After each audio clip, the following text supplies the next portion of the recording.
Hey everybody, this is a chapter from Robert J. Alexander's International Trotskyism, 1929 to 1985, a documented analysis of the movement, I believe is the title of the book.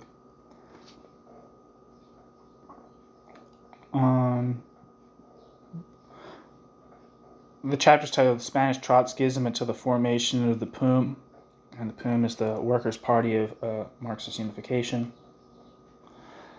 Spain was one of the few countries in which the Trotskyist movement had an opportunity during the 1930s to participate in an ongoing revolution.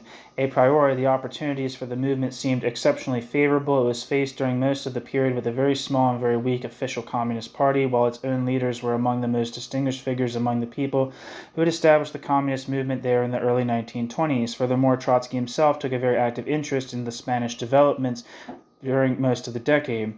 But long before the victory of Franco and the Civil War had resulted in the suppression for almost 2 generations of any revolutionary or even democratic movement in the Iberian Peninsula, Spain had become a disaster area for international Trotskyism, largely due to Trotsky's efforts to impose upon his Spanish followers policies and tactics to which they were opposed. The official Trotskyist movement had virtually disappeared in Spain before the outbreak of the Civil War. In spite of attempts at the beginning of that conflict to reestablish relations between Trotsky and Trotsky's erstwhile followers, these efforts proved fruitless. As a consequence, during the most significant European social conflict of the interwar period, a struggle in which Trotsky's ex-followers played a significant, if secondary, role, by 1939, official Trotskyism in Spain amounted to not more than a couple dozen people, some of whom were not even Spaniards. New section: the Spanish developments during the 1930s. I just recently read the chapters from Robert J. Alexander's book on the international right opposition on Spain. The POUM probably being one of the most well-known representatives that are affiliated, parties that were affiliated to the international right opposition. You have to take right into put right into quotation marks, right? You can't take those. You have to you can't take those terms too seriously on both Trotskyist and Stalinist analysis, right? Obviously, Trotsky viewed Stalinism as a reactionary centrism for his entire up until he died, which he based basically on the fact that not only did Stalin defeat the working class, ostensibly represented by Trotsky, but he also defeated the capitalist interests of the netmen and kulaks, as ostensibly represented by Bukharin, who wanted to extend the NEP into the future as the only viable solution to the Soviet Union's isolation. So you have to be very cautious with don't immediately puke and say you hate these people just because their label is the right opposition, right? Regardless, all I'm trying to say that's important right now is that the POUM kind of was probably the most well-known representative of this international right opposition. At this time, another important thing would have been the International Labour Party, right? Not independent. The Independent Labour Party in the UK, which is the party that George Orwell was affiliated with when he went to Spain to initially become a journalist and then fighting in the Party of Marxist Unification's militia, which formed the content of his book Homage to Catalonia, right? So I think, I don't think the POUM, however, was officially affiliated with any kind of international of any kind, or felt compelled to subordinate its politics, which it felt were specific to Spanish conditions, to any kind of external imposition from other countries who wouldn't know conditions on the ground. And that's part of why Trotsky had such a problem with them, is that they weren't just oh yeah, we'll do what Trotsky tells us to do. That was not their political platform, or not their modus operandi, I guess you'd say. But they're usually affiliated with the right opposition. And I think, I think Andres Nin was kind of affiliated with Trotsky at the start, but kind of like stepped away from it. But not until like the Stalinist direction. Anyway, I read those 2 chapters.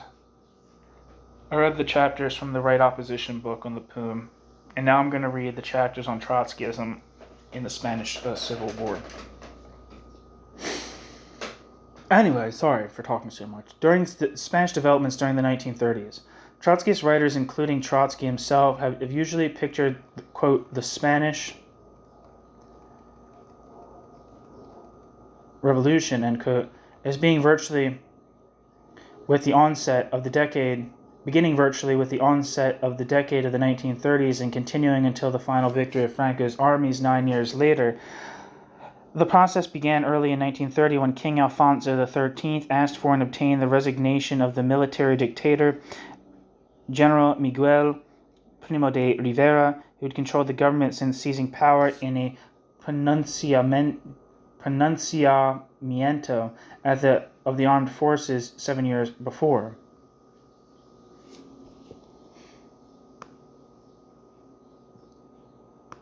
Primo de Rivera was succeeded by General Damaso Berenguer.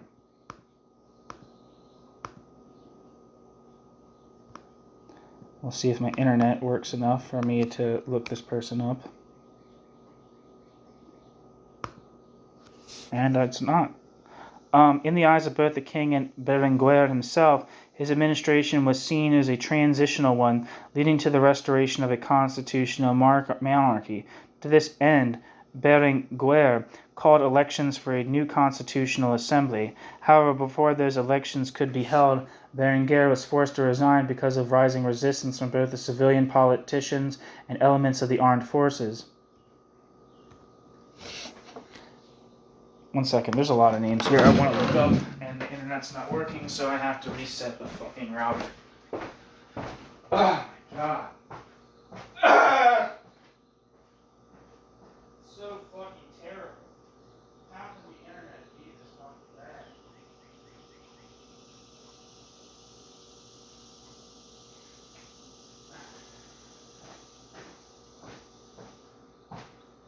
Seriously, how can the internet be that bad?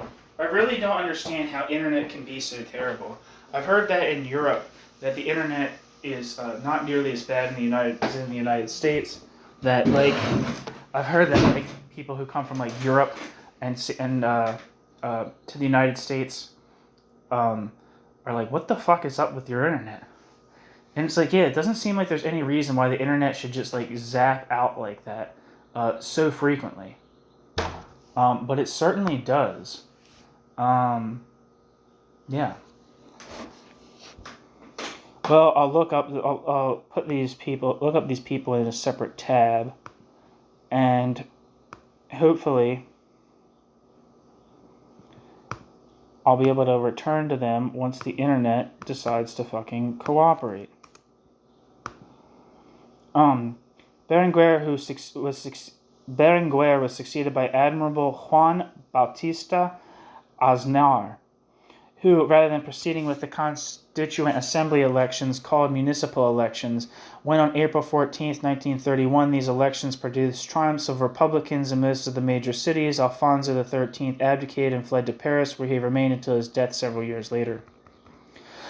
A republic was proclaimed. Constituent Assembly elections, this time to write a Republican Constitution, were held, and they produced a majority of left-wing Republicans and Socialists who dominated the government for about 2 years. Left Republican Manuel Azaña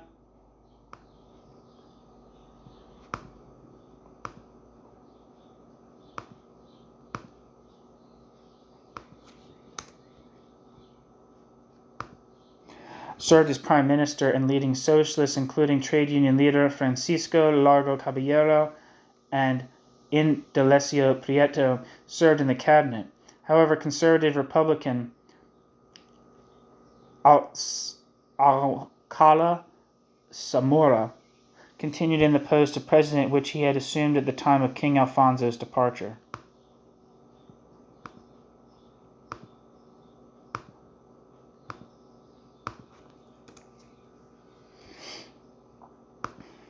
It looks like the internet's working again, so let's see.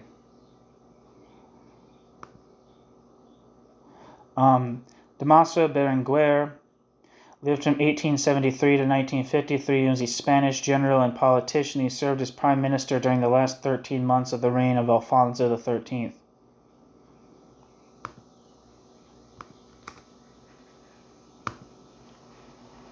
Juan Bautista Aznar Cabañas lived from 1860 to 1933 and was the Prime Minister of Spain from the resignation of Damaso Berenguer y Fuste onto the deposition of King Alfonso XIII and the proclamation of the Spanish Republic on the 14th of April 1931.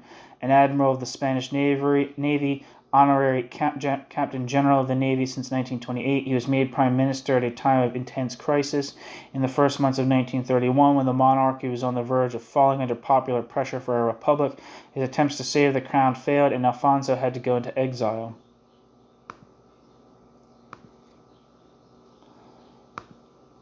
Manuel Azaña lived from 1880 to 1940 and was a Spanish politician who served as Prime Minister of the Second Spanish Republic between 1931 and 1933 and to 1936. Organizer of the Popular Front in 1935 and the last President of the Republic 1936 to 1939, he was the most prominent leader of the Republican cause during the Spanish Civil War of 1936 to 39. A published author in the 1910s, he stood out in the pro-Allies camp during World War I. He was sharply critical towards the generation of 98, the reimagination of the Spanish Middle Ages, imperial Spain in the 20th century yearnings for a Praetorian refurbishment of the country. Azaña followed instead the example of the French Enlightenment in the Third Republic and took a political quest for democracy in the 1920s while defending the notion of homeland as the, quote, democratic equality of all citizens towards the law, end quote, that made him embrace republicanism. After the proclamation of the Second Spanish Republic in 1931, Azaña became Minister of War of the Provisional Government and enacted military reform, looking to develop a modern armed forces with fewer army officers. He later became Prime Minister in October 1931. The Spanish Civil War broke out while Manuel Azaña was president of Spain. With the defeat of the Republic in 1939, Manuel Azaña fled to France, resigned from office, and died in exile only a year later at age 60.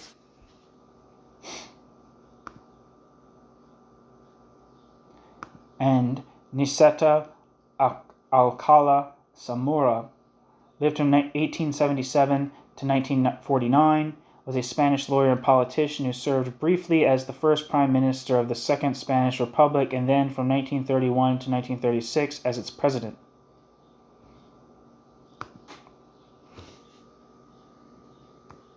Back to the text.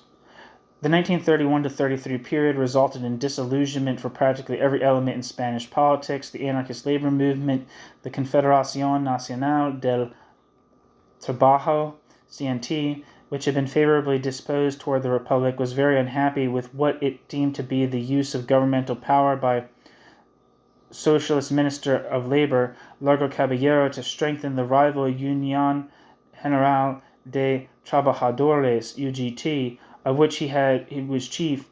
The CNT soon came under the control of the Federación Anarquista Ibérica, which organized several abortive uprisings. The socialists were increasingly disillusioned by their inability to get through the parliament Cortes fundamental reforms which they favored. The left Republicans were increasingly alarmed by unrest and turbulence characteristic of that period, the worst phase of the Great Depression.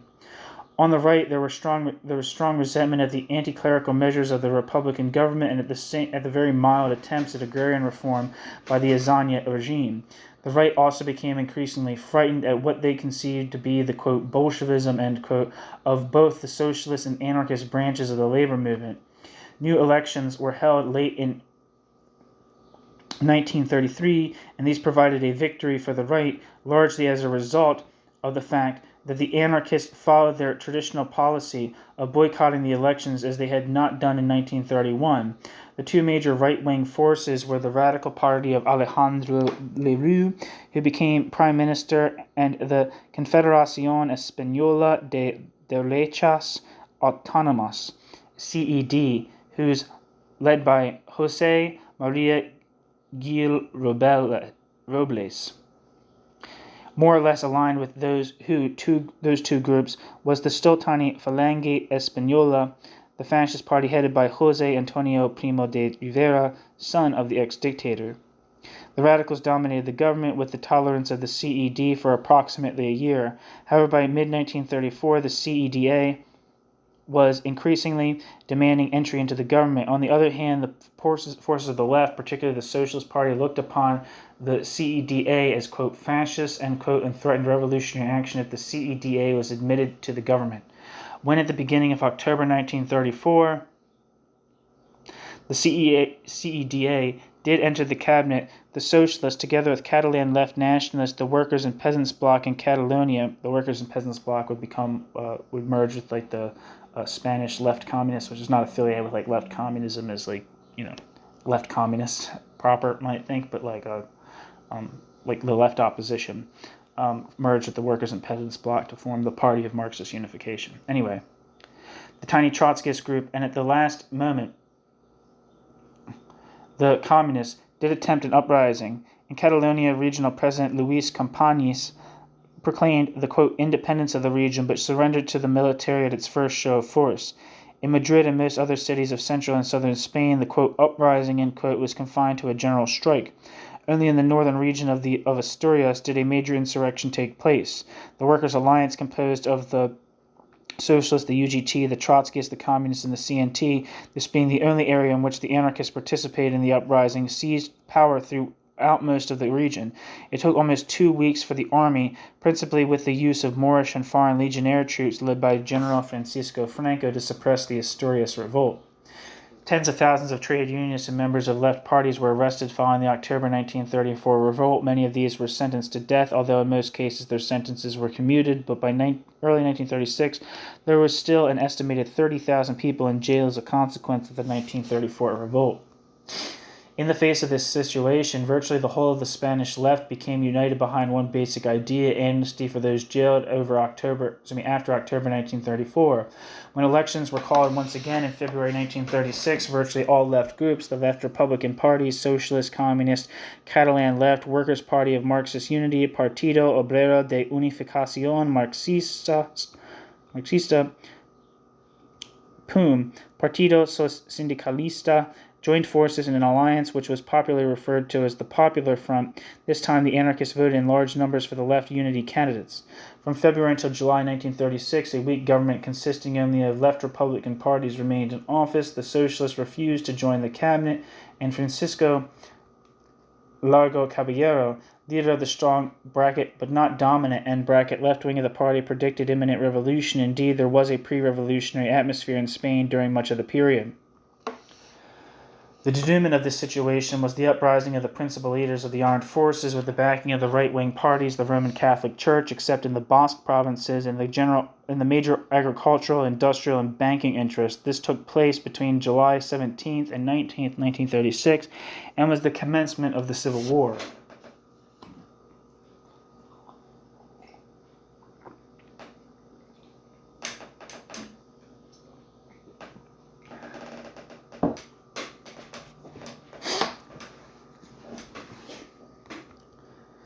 Participating in groups in the, quote, Spanish Revolution, end quote. Participating groups in the, quote, Spanish Revolution, end quote.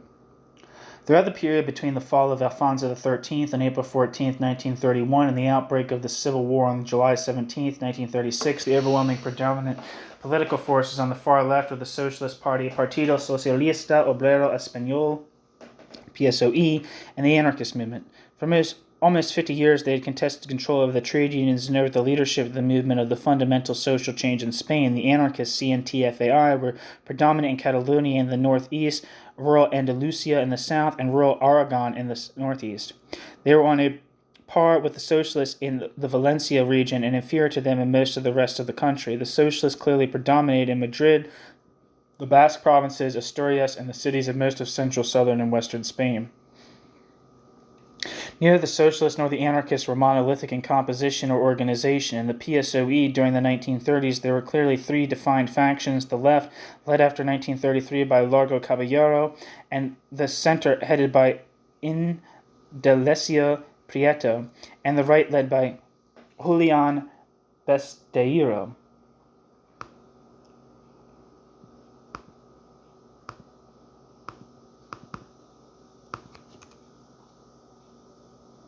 Wikipedia says Julián Besteiro Fernández, who lived from 1870 to 1940, was a Spanish socialist politician elected to the Cortes Generales, and in 1931 is Speaker of the Constituent Cortes of the Spanish Republic.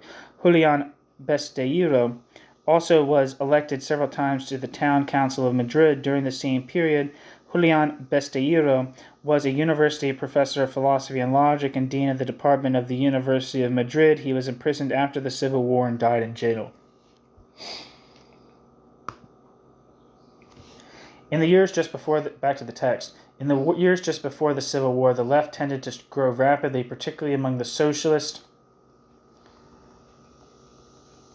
youth and within the UGT, although Prieto continued to control the party machinery. Within the anarchist ranks, there was a sharp divergence between most of the period between the, quote, syndicalists, led particularly by Angel Pestaña and Juan Pereiro,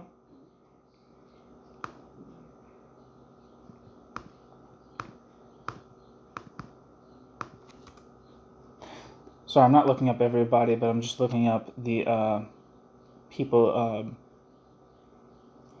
that I've never, whose names I don't know. Juan Pereiro lived from 1887 to 1942 and was a Catalan anarchist activist, writer, editor of the anarchist newspaper Solidaridad Obrera, two-time Secretary General of the Confederación Nacional del Trabajo, National Confederation of Labor, CNT, and Minister of Industry of the Spanish government during the Spanish Civil War.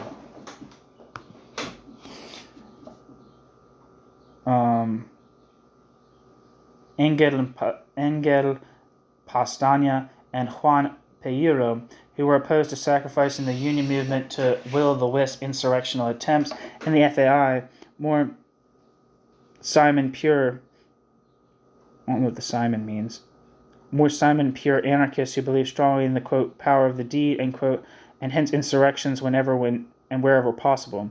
The FAI dominated the CNT from 1932 on and throughout the so-called, quote, Trotskyistas,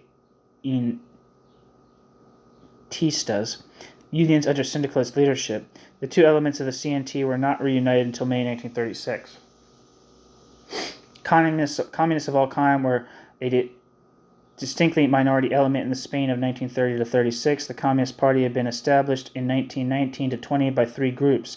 The Socialist Youth first broke with the PSOE and formed a Communist Party, PCOE. A few months later, some adult PSOE leaders broke to form a second Communist Party.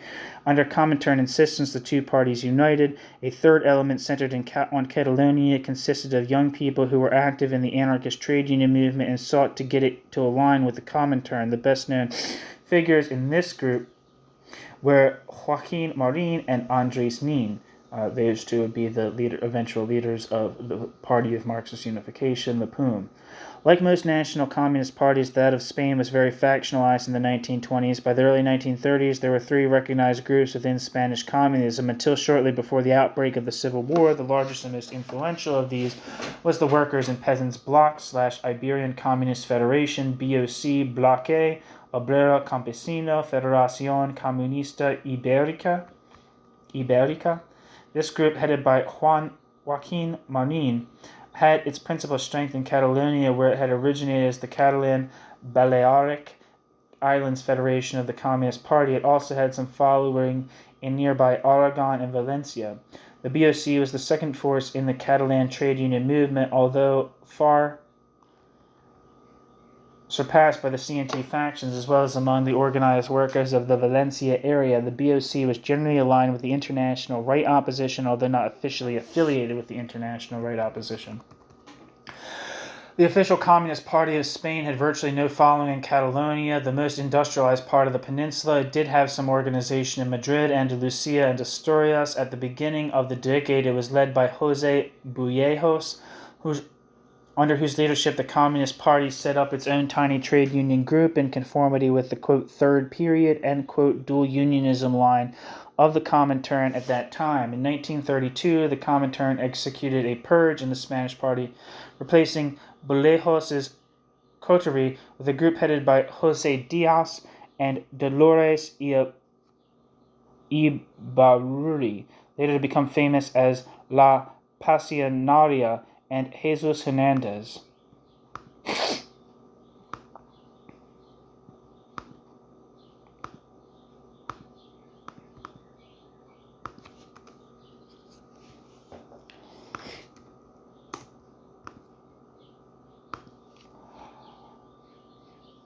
With the adoption of the Popular Front line by the Comintern, the official Spanish party began to gain some ground, particularly among the Socialist youth. Shortly before the outbreak of the Civil War, the Socialist youth and Communist youth merged to form the United Socialist Youth, which was affiliated to the Young Communist International. The third element in Spanish communism in the early 1930s was the left opposition, the subject of most of the rest of this chapter. New section: the Spanish left opposition. New subsection: origins. The first group of Spanish supporters of Trotsky was organized among communists who had been driven into exile in Western Europe during the Primo de Rivera regime. These people rallied around the French Trotskyist paper, La Vérité, soon after it was established in mid-1929. The principal figure among these exiled Trotskyist sympathizers was Francisco García Lavide.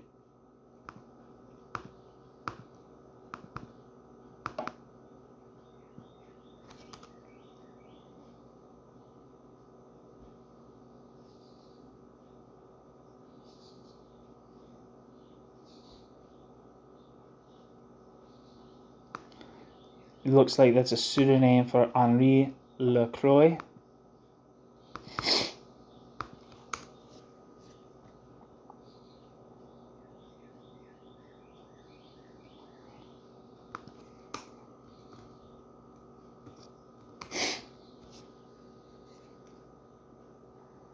I'm not really seeing anything for him.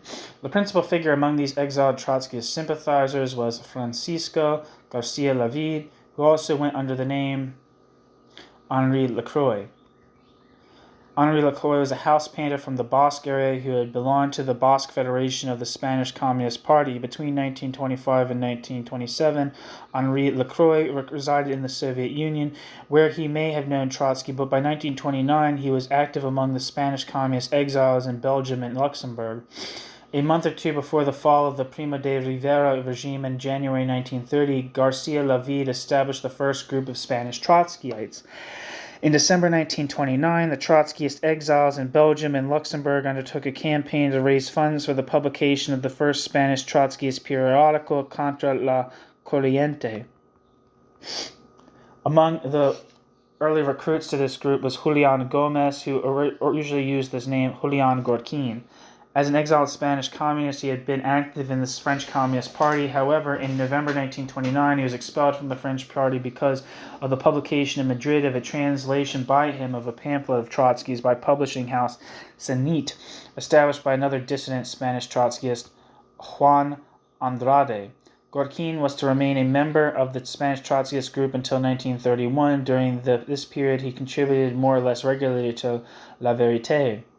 Meanwhile, García Lavide had begun to correspond with political friends in Spain, urging the need to establish a left opposition group within the country. Among those to whom he wrote was Juan Andrade, one of the socialist youth leaders who had established the first Spanish Communist Party in 1919, and who for a number of years had been editor of the Communist Party's central organ until purged in the process of, quote, Bolshevization, end quote, of the Spanish Party.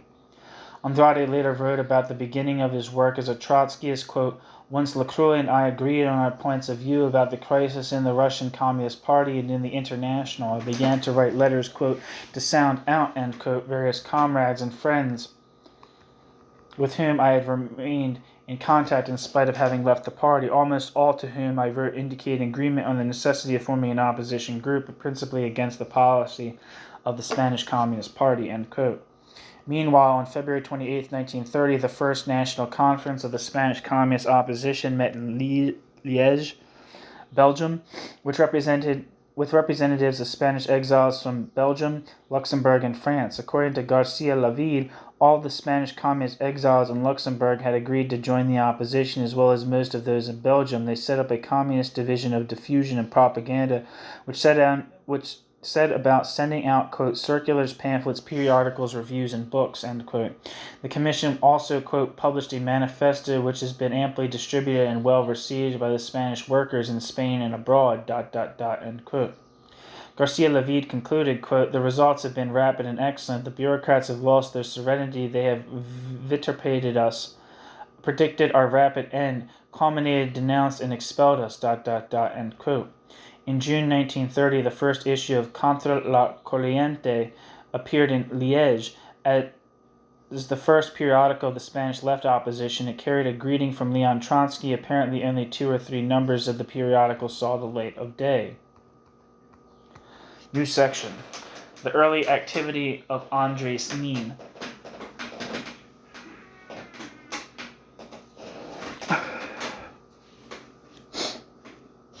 The Spanish left oppositionists were soon joined by the man who was undoubtedly the best known of all of them, Andrés, or in Catalan, Andreu, Nin. Born in a provincial Catalan town in 1892, Andrés Nin had his first political experience as a Catalan nationalist, but in 1913 joined the Socialist Party. At first a teacher and then a traveling salesman, Andrés Nin wrote extensively for the Socialist press. Andrés Nin was jailed during the general strike of August 1917 and soon after organized the Union of the Free Professions, Sindicato de Profesiones Liberales, which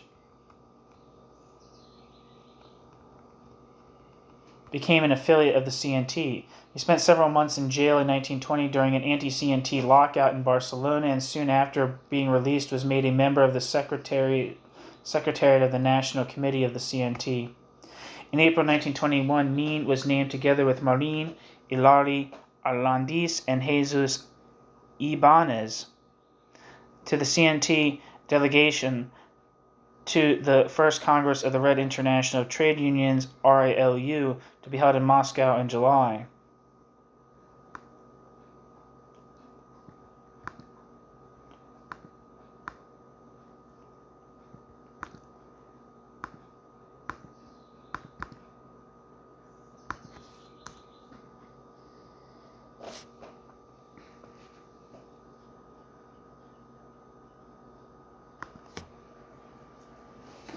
According to Catalan Wikipedia,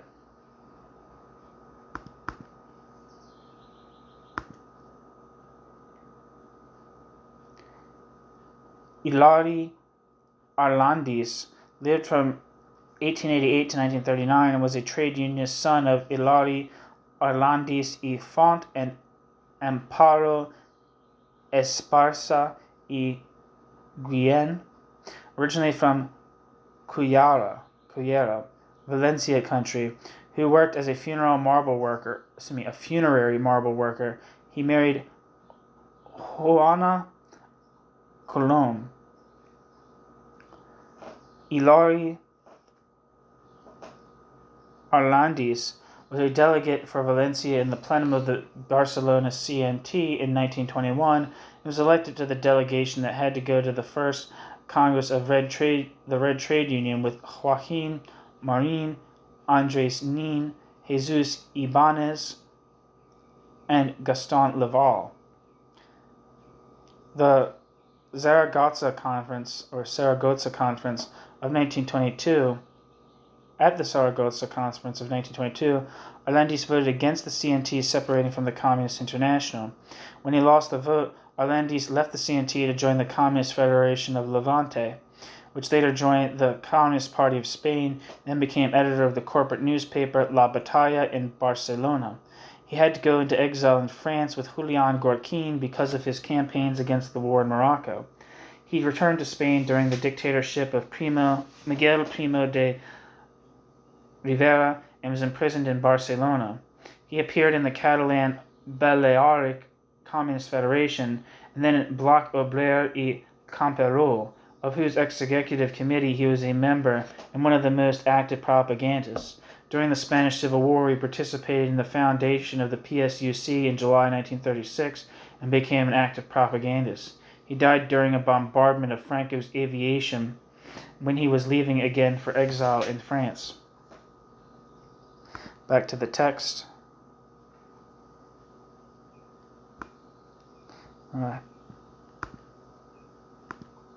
Who's Jesus Ibanez?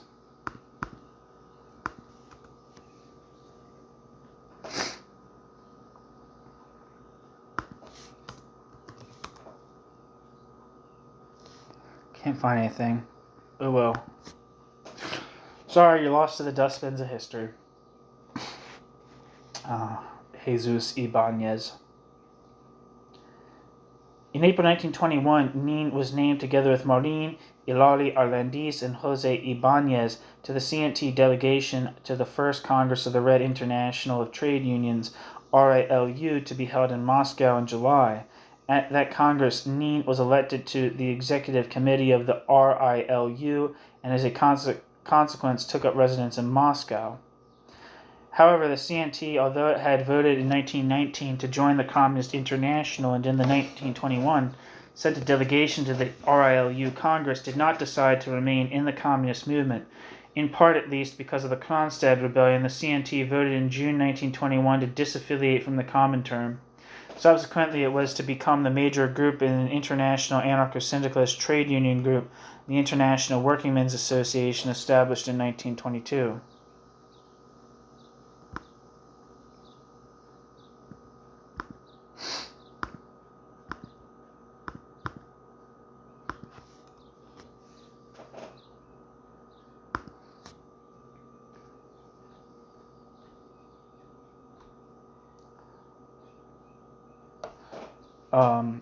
The IWA-AIT, the International Workers Association, Asociación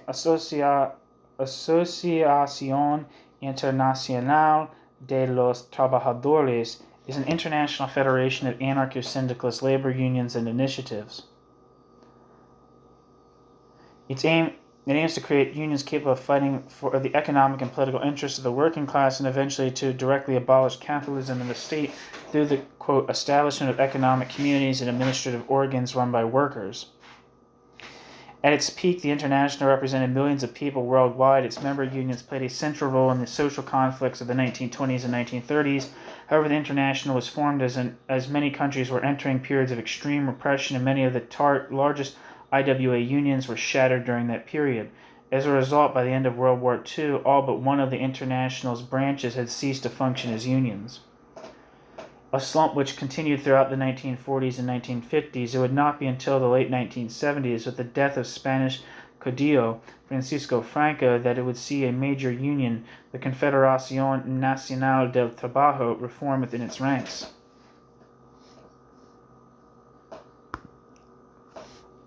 Back to the text. Nin was a member of the Soviet Communist Party and a member of the Moscow Soviet, continued to play an active role in the RILU. He traveled abroad for the organization to France, Italy, Asturias, and the Netherlands and elsewhere. For a short while in 1926, he served as first secretary of the RILU during the period of illness of its permanent secretary, A. Lazovsky.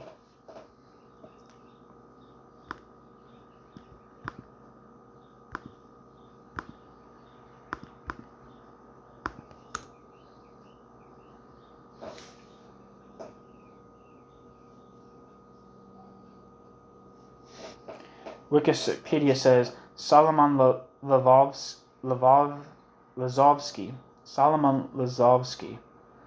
which is Solomon Abramovich Lazovsky, was a prominent communist and Bolshevik revolutionary, a high-ranking official in the Soviet government, including as a presidium member of the All-Union Central Council of Soviet Trade Unions, a Central Committee member of the Communist Party, a member of the Supreme Soviet, a deputy People's Commissar for Foreign Affairs, and the head of the Soviet Information Bureau. Sovnformbureau. He was also the chair of the Department of International Relations of the Higher Party School. Lazovsky was executed in 1952 together with 13 other members of the Jewish Anti-Fascist Committee in an event known as the Night of the Murdered Poets. He was the last and oldest Bolshevik to be murdered on Stalin's orders. Charming. With the intensification of the conflict, back to the text, with the intensification of the conflict within the Soviet Party, Nin clearly took his place alongside Trotsky and Trotsky's supporters. Nin became a member of the International Commission of the Opposition Center of Moscow together with Kharitonov,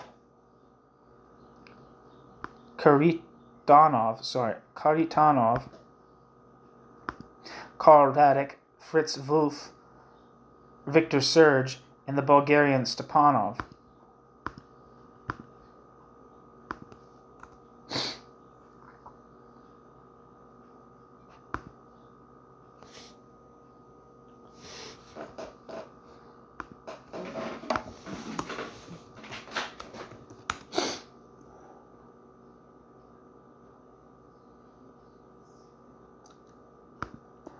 I'm not seeing anything for Kharitonov.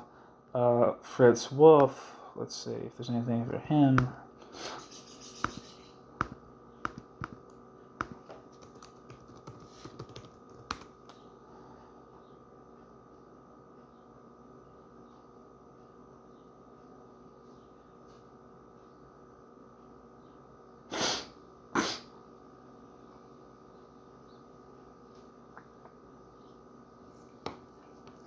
I don't know if this is the same guy, but there's a Friedrich Wolff who lived from 1888 to 1953 and was a German doctor and politically engaged writer. From 1949 to 1951, he served as East Germany's first ambassador to Poland. I don't think this is the guy. Yeah. Different guy. Different Fritz Wolff, I'm pretty sure.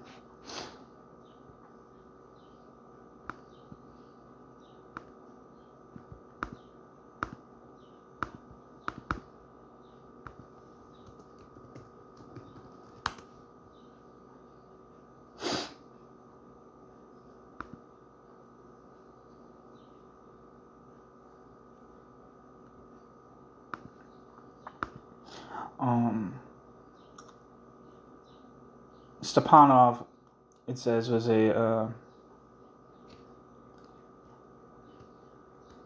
hold on a second.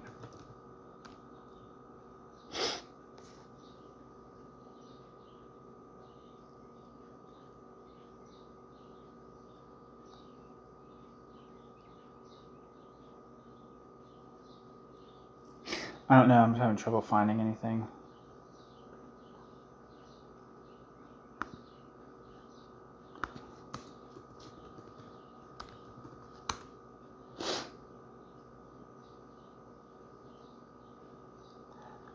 Yeah, like there's a... Yeah. At the 6th Congress of the Comintern, he came out clearly in... Andreas Nin... but the 6th Congress of the Comintern came out clearly in support of the positions of Trotsky. As a consequence, he lost his position in the RILU, Red International Labor Unions, or I think that's what the RILU stands for, and was expelled from the Soviet Communist Party.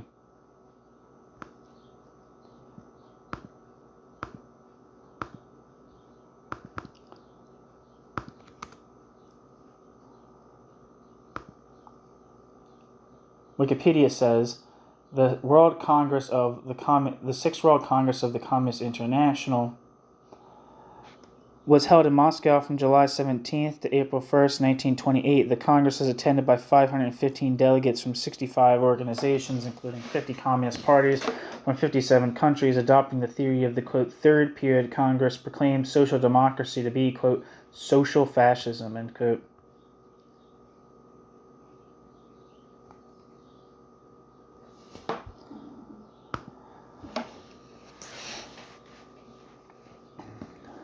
Back to the text. During Trotsky's internal exile in Alma-Ata, Nin kept in touch with Trotsky through correspondence apparently delivered through individuals who were able to visit Trotsky. In these letters, Nin informed Trotsky of current developments both within the Soviet Party and in the Comintern, with particular reference to various oppositionist elements both in the USSR and outside.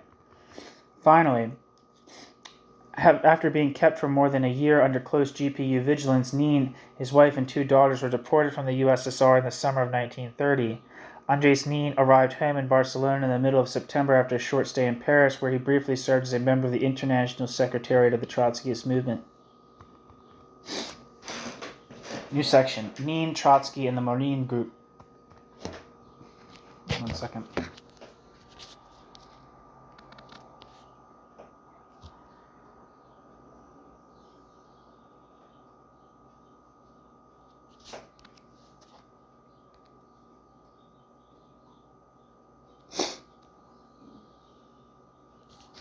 Come on, piece of shit. Alright, we are. Nin, Trotsky, and the Maurín group. Upon his return to Catalonia, Nin was virtually the only member of the left opposition in that region. At that point, it seemed logical to him to try to work within the Catalan Balearic Communist Federation headed by Joaquín Maurín.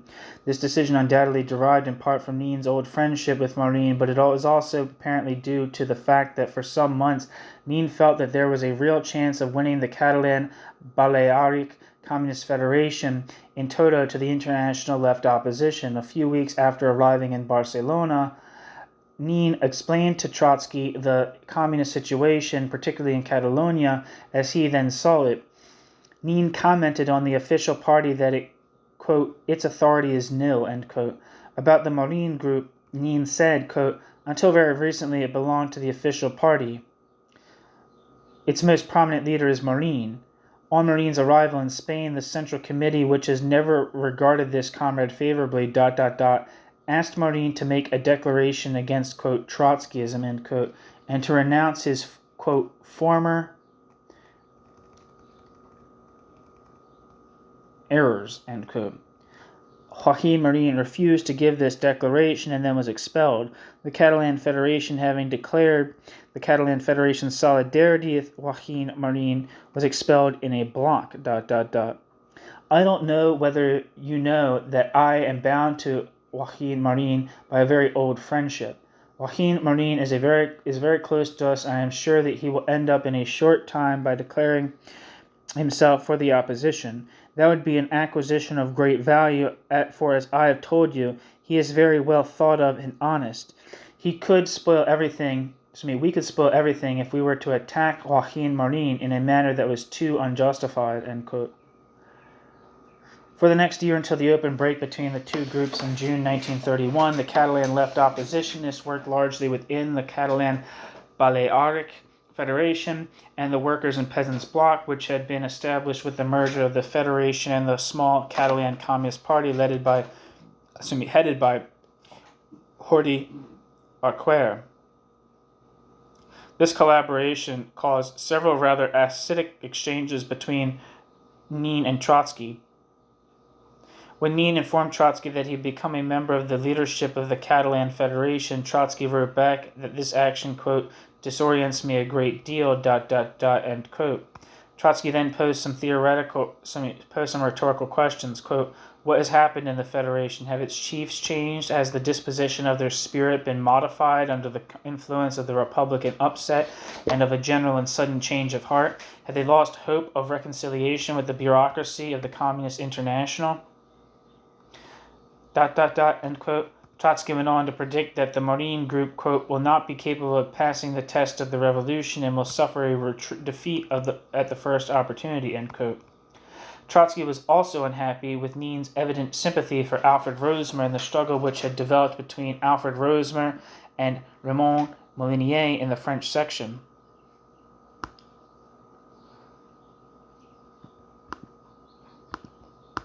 I think Alfred Rosmer... Let's look up Alfred Rosmer. Alfred Rosmer was born 1877 and died 1964 and was an American French-born French communist, political activist, and historian who was a leading member of the Comintern. Alfred Rosmer is best remembered as a political associate of Leon Trotsky and a memoirist.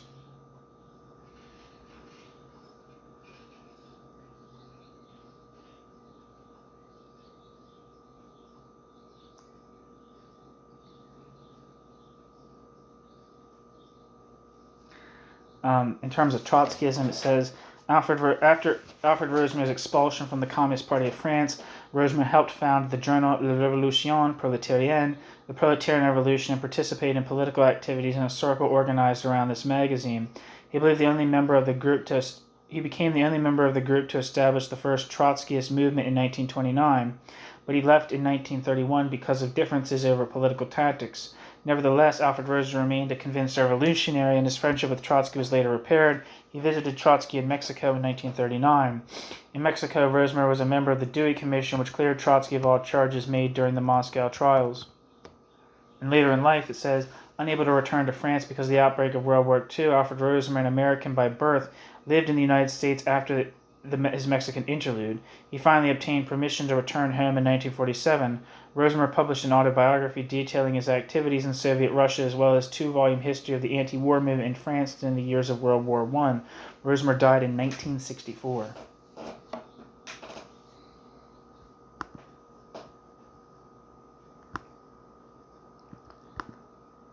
I should remember all this because I read the chapter on French, and it's on the channel as well.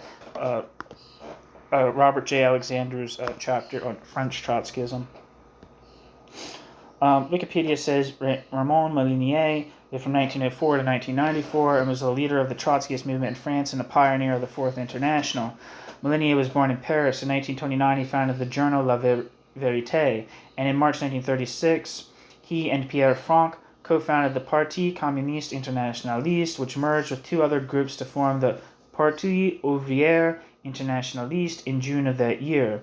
At the outbreak of World War II, Molinier was abroad and only returned after the cessation of hostilities. Molinier was later active with the Ligue Communiste Revolutionnaire, LCR. Eventually, he moved to Latin America under the name of Leon Trotsky.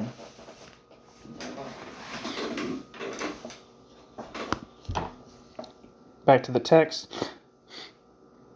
Neen's biographer has noted that, quote, his sympathies were for Alfred Rosemer, and like him, he did not share the confidence which Trotsky had placed in Ramon Molinier,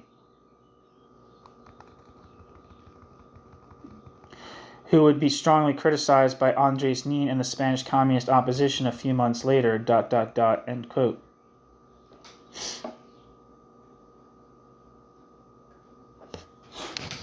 What page is this? 684.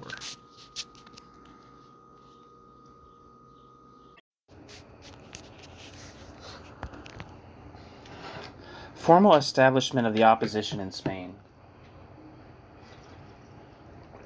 I have COVID now. I didn't have COVID when I started recording this video, but I have COVID now, so bear with me.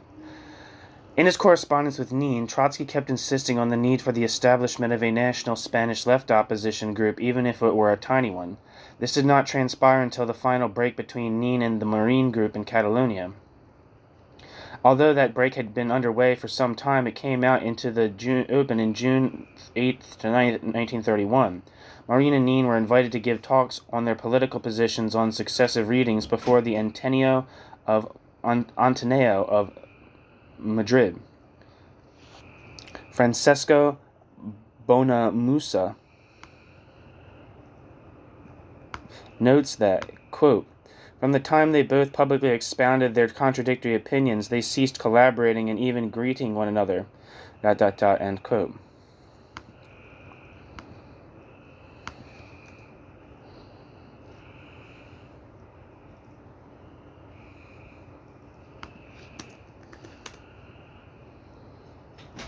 Not seeing anything for this Francesco Bonamusa person.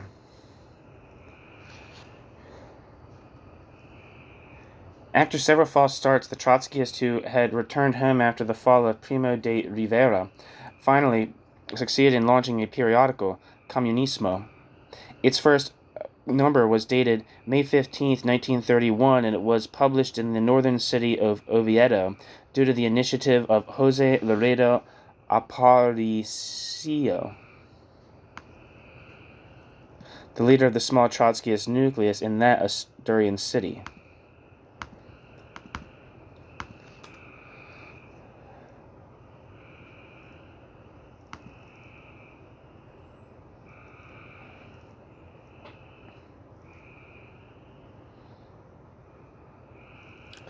There's some Spanish website, I don't know what the hell it is, but that's the only thing I'm seeing for this person. And it says,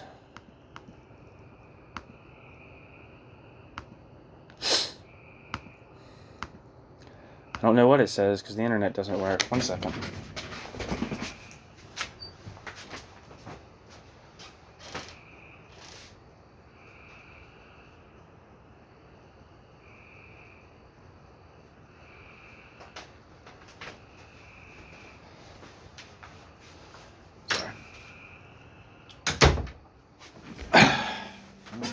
Guess we don't find out who Jose Laredo Aparicio is.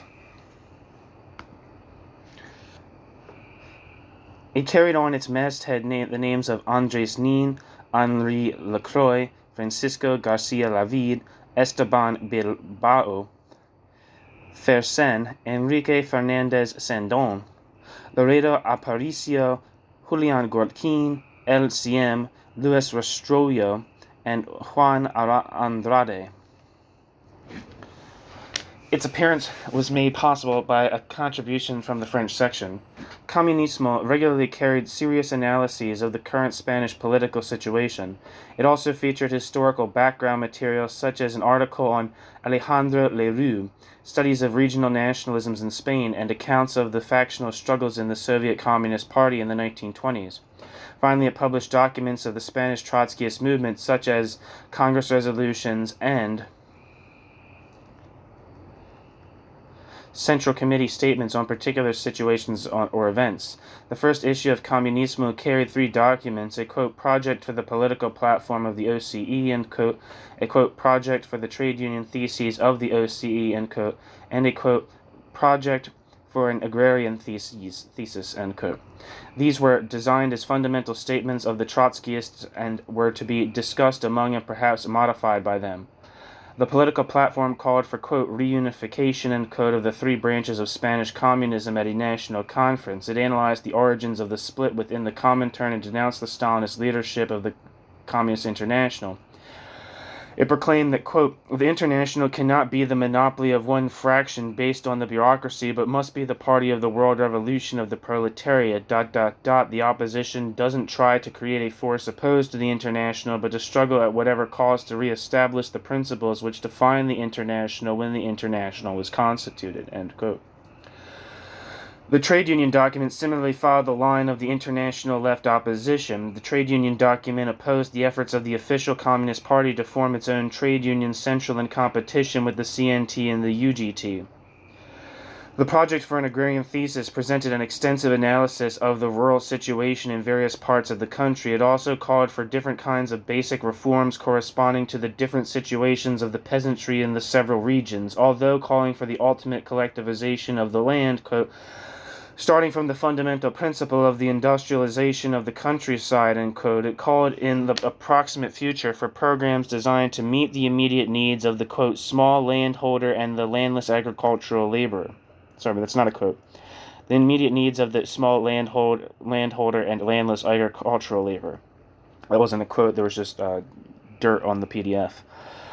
Less than a month after the appearance of the first issue of Communismo on June 7th, the Oposición Comunista de España, OCE, as the Spanish Trotskyists called themselves, held its second national conference in Madrid.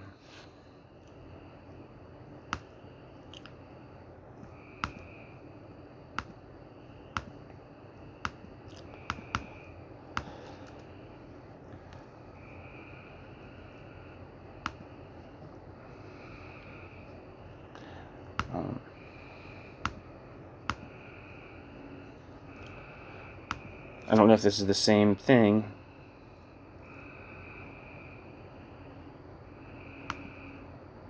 But the communist left of Spain, this is the Spanish Wikipedia entry.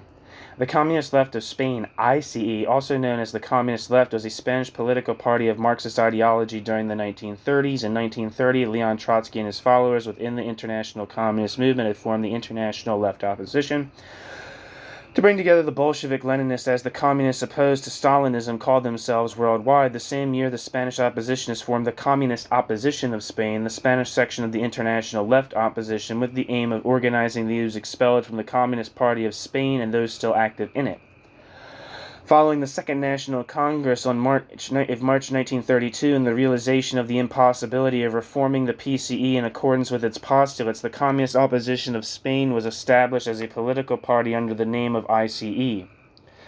Its membership reached 1,000 members. Its main support basis was in Madrid, Catalonia, Asturias, Castile and Leon, and Extremadura, where it had great strength in the province of Badajoz, especially in Llerena and its surroundings. It carried out its union work with the General Union of Workers. Led by Andres Nin, Juan Andrade, Enrique Fernandez Sendon, Grandizo Muniz, among others. The ICE participated in the Workers' Alliance and in the Asturian Revolution of 1934. At that stage, in the turn to the left toward revolutionary positions of the Young Socialists of Spain made its leaders, such as Santiago Carrillo, proposed to the ICE to join socialist organizations to contribute to the same, a process known as Bolshevization.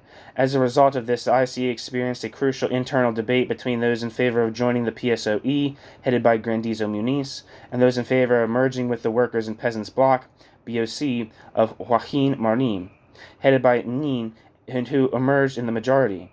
The ICE merged the BOC in September 1935, giving rise to the Workers' Party of Marxist Unification, the POUM, and breaking its political ties with Trotsky, who supported the other option. The official organ of the ICE was the magazine Communismo, and its theoretical debate organ, the Soviet. So, that is the Oposición Comunista de España. I opened the tab for Juan Andrade, who lived from 1898 to 1991 and was a Spanish communist politician, journalist, and editor, married to the communist leader Teresa Andrade, who took his surname. Back to the text. As the Spanish, Henri Lacroix reviewed the progress of the organization since its establishment in Liège the year before, while other delegates reported on the state of the organization in various parts of Spain. Nin spoke for Catalonia, Loreto Aparicio for Asturias, Esteban Bilbao for the Basque provinces, and Luis Rastrollo for Extremadura.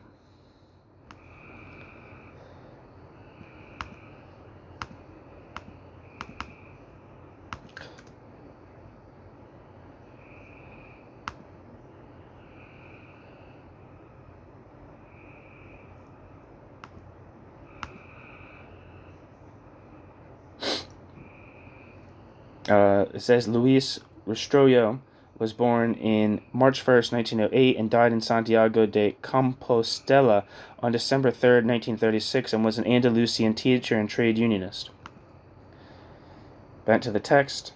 The Second Conference ratified the several basic documents setting forth the OCE's position. It also elected the Executive Committee to take the place of the Provisional Committee, which had been functioning until then. The Executive Committee consisted of Henri Lacroix as Secretary General, as well as Enrique Fernandez Sendon, Juan Andrade, Agustin Lafuente, Rodolfo Usano, and perhaps Luis Rastrollo.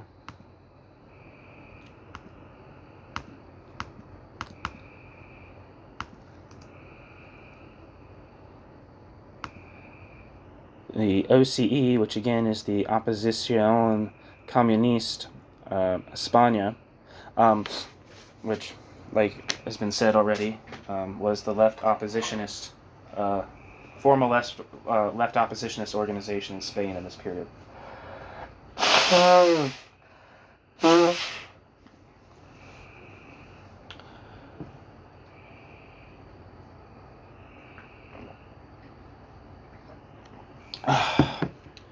The OCE was formally established after its Second Congress as a national organization, as Trotsky had urged. Soon afterward, a Catalan federation of the organization was established, something else on which Trotsky had insisted. However, in spite of these steps, Relations between Trotsky and his Spanish followers became increasingly tense. This was particularly the case between Nin and Trotsky, but at least until mid-1932, virtually all of the other Spanish Trotskyists tended to align themselves with Nin, not Trotsky.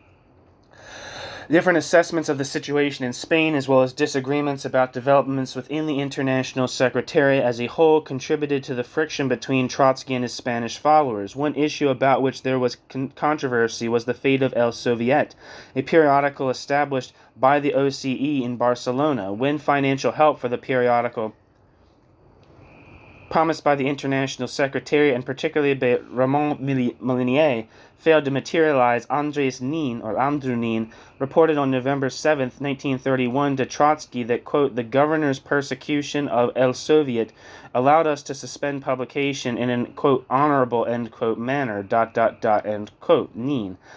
Trotsky replied sharply to this that, quote, I find this manner of posing the question incorrect in principle, ... To cease publishing a paper without replacing that paper with an illegal publication simply signifies desertion, ... end quote, Trotsky. Trotsky, from time to time, offered opinions and advice on the practical political situation in Spain, advice which his followers there did not appreciate. Francesco Bonamusa has noted that some of Trotsky's observations were, quote, removed from all political reality, especially that of Catalonia, end quote. Palai Pages has noted, let me copy this person's name down.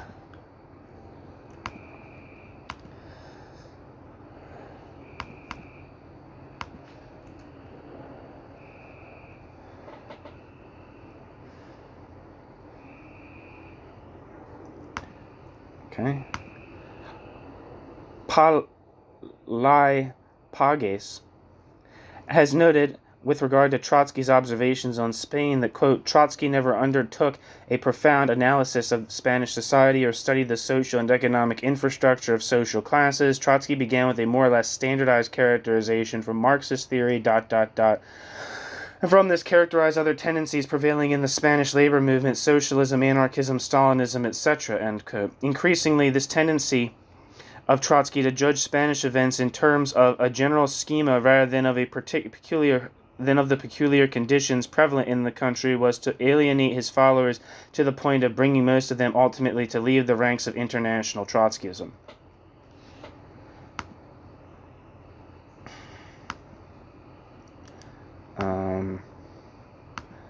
Spanish Wikipedia says Pelai, P-E-L-A-I, Pages, P-A-G-E-S, born 1949, is a Spanish historian specialized in the study of the POUM, a party of which he was a member.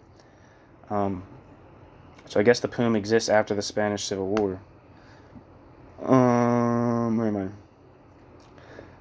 In the 1931 to 32 period, differing views on events in the international movement were also a cause of dissension between Trotsky and the Spanish Trotskyists.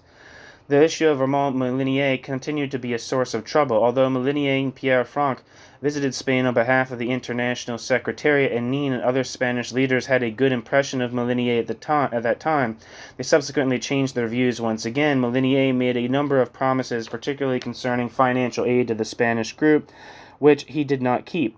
On November 7, 1931, Nin wrote Trotsky that, quote, these promises remained thin air and our economic situation became grave.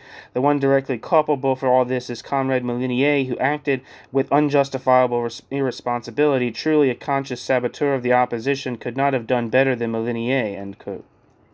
Nin and the other Spanish Trotskyist leaders also had disagreements with Trotsky's handling of the crisis among his German followers. In the introduction to an excerpt of the Nin-Trotsky correspondence, which Trotsky himself published, he noted that, quote, Nin accused the international opposition of having a false policy towards Landau, end quote.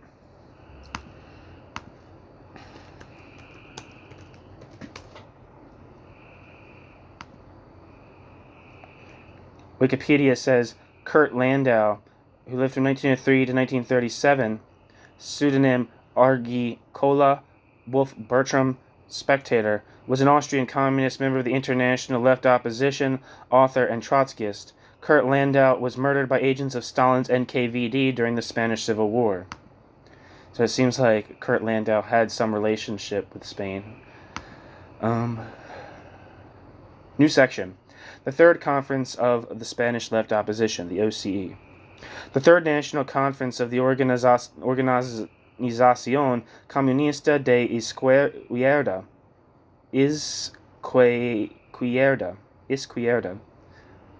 took place in Madrid. That's an important word because it's Spanish for left. Izquierda took place in Madrid from March 26 to March 28, 1932. It was attended by about 30 delegates, a majority of them from Madrid, but with representation also from Old Castile and Leon, Catalonia, Asturias and Basque provinces, and Navarre, Galicia, and Andalusia. In addition to hearing reports from Secretary General Henri Lacroix and from the various provincial delegations, the conference devoted most of its 7 sessions to a discussion of programmatic documents which would have a profound effect on the future of the organization. 3 of these documents were of greatest importance. These were, quote, the Spanish political situation and the mission of the communists, end quote, a resolution on electoral participation, and a, quote, thesis on the international situation and communism, end quote. The first general political resolution traced events since the end of the Primo de Rivera dictatorship, condemned the persecution of the labor movement by the government of the Republic, and, quote, came to the conclusion, so often cited, of the practical incapacity of the bourgeoisie to carry out the democratic revolution, end quote. It predicted that the left Republican Socialist government would soon be displaced by a right-wing one led by Alejandro Lerroux. However, the resolution argued that although, quote, the democratic revolution could only be completed by the establishment of the dictatorship of the proletariat, end quote, the time was not yet ripe for such an event. The OCE resolution argued that 5 things were required to make the proletarian revolution possible. These were, quote, the demoralization of the enemy class, end quote, the elimination of socialist influence among the peasants and most of the workers, the winning over of the most of the petty bourgeoisie, the establishment of something analogous to Soviets, end quote, the creation of a great communist party, end quote. In the meanwhile, emphasis must be placed on the conquest of democratic freedoms. The suggestion that the OCE should consider the possibility of naming its own candidates in the next general election generated considerable controversy in the conference. Andrés Nin and Molina y Fabrega from Catalonia introduced the motion in favor of such action, but Juan Andrade and Henri Lacroix opposed it, arguing that to offer candidates separate from those of the official Communist Party would be to change the OCE from a, quote, opposition to a rival party of the Partido Comunista de España. And if you don't know much about Trotskyism, like that's a thing, is that there's definitely a point of transition from the late 20s and early 30s to later. I think particularly after the Nazi seizure of power in Germany, where the Trotskyists began to view the USSR bureaucracy and the Comintern as fundamentally unreformable organizations that need to be formally opposed and not just criticized from an internal perspective, right?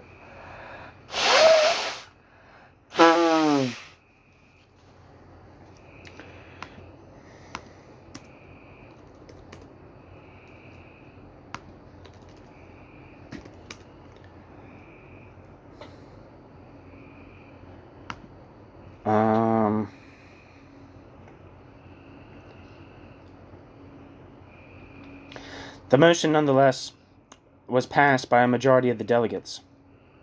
The motion on the, quote, international situation, end quote, was drawn up and adopted largely as a justification of the decision of the Third Conference to change the name of the OCE to Izquierda Comunista de España, Sección Española de la Oposición Comunista Internacional.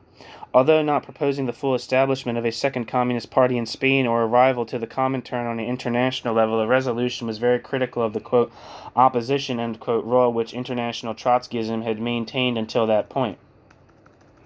The traditional attitude of the opposition is completely insufficient in present circumstances by... Wait, is this a quote? Yeah, this is a quote. Quote, the traditional attitude of the opposition is completely insufficient in present circumstances, and by persisting in it, the opposition will not succeed in being a political solution to indecisive moments. Because the partial reforms obtained in the International do not modify substantially the nature of Stalinism, maintaining this point of view in a consequent manner would result in the working class being deprived of the policy of the opposition until the total reform of the Communist International had been attained, while at the same time postponing, if not making impossible, the reform of the Communist International. It is necessary that the opposition present, in addition to its criticisms, the living example of the opposition's policy, end quote.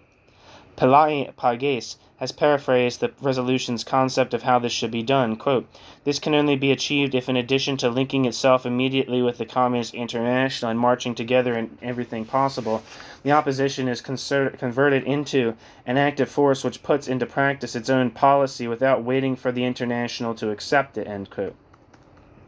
The Spanish Trotskyists also asked for the urgent summoning of a conference of the international left opposition. It urged that both the current affiliates of the International Secretariat and the dissident groups of Rosmer and Landau be permitted to attend, the dissidents being there to present their points of view, not necessarily as voting delegates. At the same time, it refused to accept the insistence of the International Secretariat's representatives at the Spanish conference, Raymond Molinier and Pierre Franck, that it go on record against Rosmer and Landau. Clearly, the international resolution, together with the change in the name of the organization, seemed to move sharply away from the concept of Trotskyism as a, quote, opposition, end quote, to the official Communist International, and toward its being a completely separate and rival organization. It and the electoral resolution aroused strong protest from Trotsky.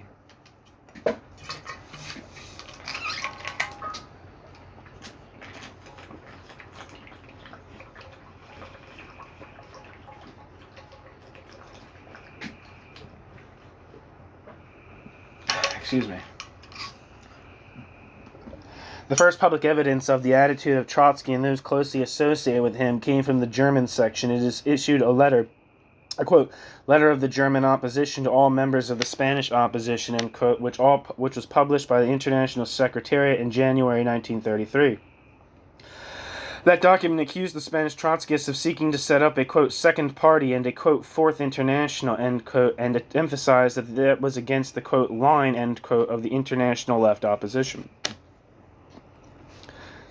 It added that the Spaniards were thus following the same mistaken course as Rosmer in France and Landau in Germany. So I guess Rosmer and Landau were interested in creating a distinctively separate political force external to international Stalinism.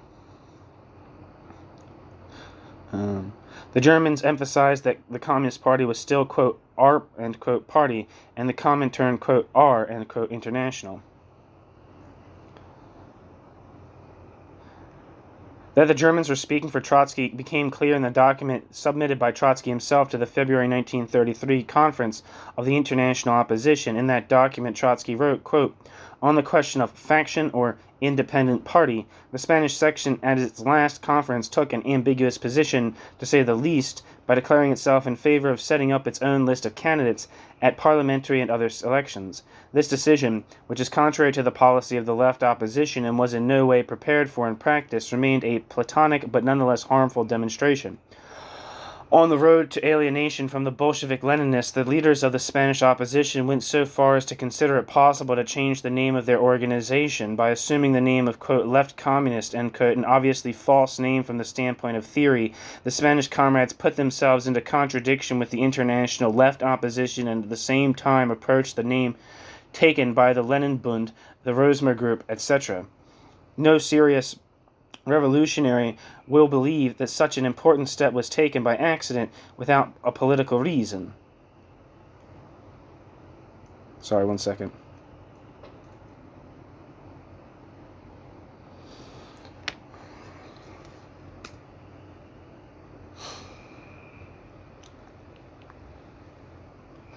At the same time, no Marxist will approve a policy that does not openly declare its aims on principled questions, but takes refuge in diplomacy and maneuver, end quote. Trotsky. I want to look up these people again.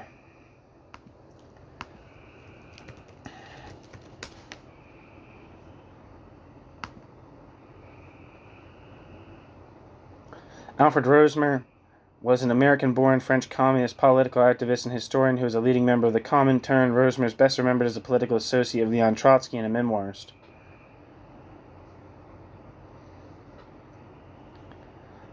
In terms of his relationship to Trotskyism, Wikipedia says, after his expulsion from the Communist Party of France, Rosmer helped found the journal La Révolution Prolétarienne, the Proletarian Revolution, and participated in political activities in a circle organized around this magazine. He became the only member of the group to establish the first Trotskyist movement in 1929, but he left in 1931 because of differences over political tactics. Nevertheless, Rosmer remained a convinced revolutionary, and his friendship with Trotsky was later repaired.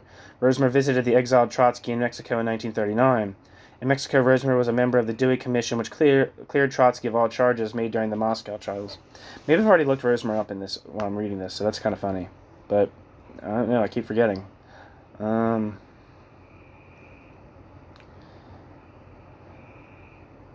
am I?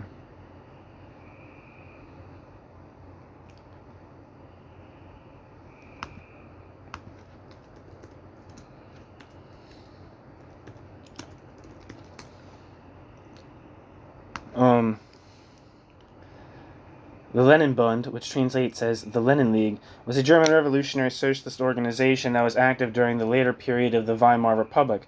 Founded in 1928 by former left communist members of the Communist Party of Germany, KPD, it experienced a number of splits over the years before going underground in the wake of the Reichstag fire and finally disappearing by the outbreak of World War II.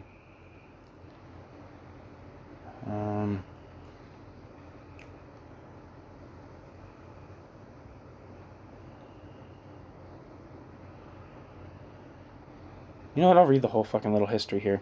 The Lenin League was formed at the beginning of April 1928. Its members, initially around 6,000, were mostly former members of the Communist Party of Germany who were excluded from the party after the, quote, ultra-left and the left wing were ousted by the leadership of Ernst Thälmann.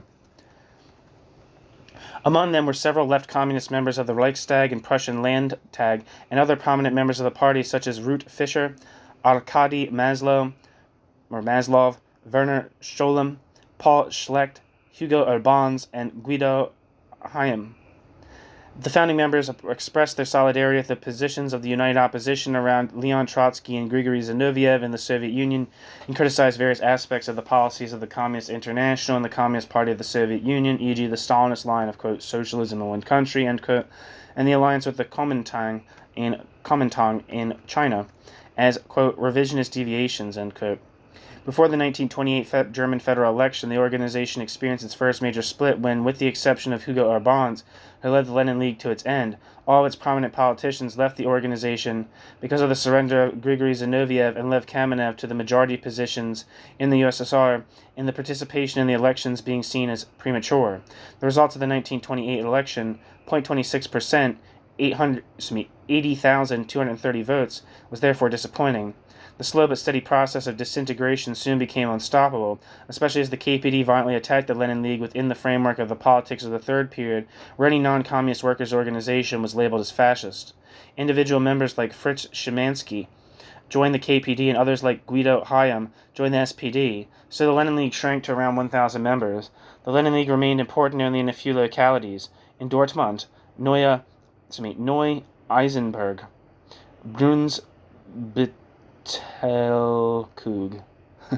Brunsbüttelkug, and some cities of Brandenburg, such as Bernau and Rathenau, where it was represented in the local parliaments. In the Rhineland and Berlin, some of Karl Korsch's supporters joined the organization after their own structures were formally dissolved. In 1930, however, the truly Trotskyist wing around... That sounds pretty biased right there. The truly Trotskyist wing around Anton Grilevich split after controversies over the question of the reformability of the KPD and the Comintern and the character of Soviet foreign policy, and formed under the name of, quote, left opposition to the KPD, end quote. Recognizing early on the danger for the workers' movement on the growth of the National Socialist German Workers' Party, NSDAP, the Lenin League was involved in various attempts from 1930 onward to build a united front of the SPD and KPD workers against fascism, which only succeeded in intensifying cooperation with other small left organizations such as the Communist Party of Germany, Opposition, and the Socialist Workers' Party of Germany, SAPD. After several bans on its press in 1932, the paper Volkswille additionally published daily in 1928, 3 times a week from 1928 to 1930, weekly from 1930 to 1932, and every 2 weeks until the final ban, and theoretical organ, the Fana des Communismus, every 2 weeks. The organization had to go underground after the Reichstag fire in 1933. Unlike other small left-wing organizations, however, the Lenin League failed to establish a functional foreign leadership. A group of exiles led by Hugo Urbans existed in Stockholm, or centralized illegal structures. Regional Lenin League resistance groups were active in various regions such as Hamburg, Thuringia, and the Ruhr area, often in cooperation with other left organizations. After the outbreak of World War II in 1939, their traces were lost.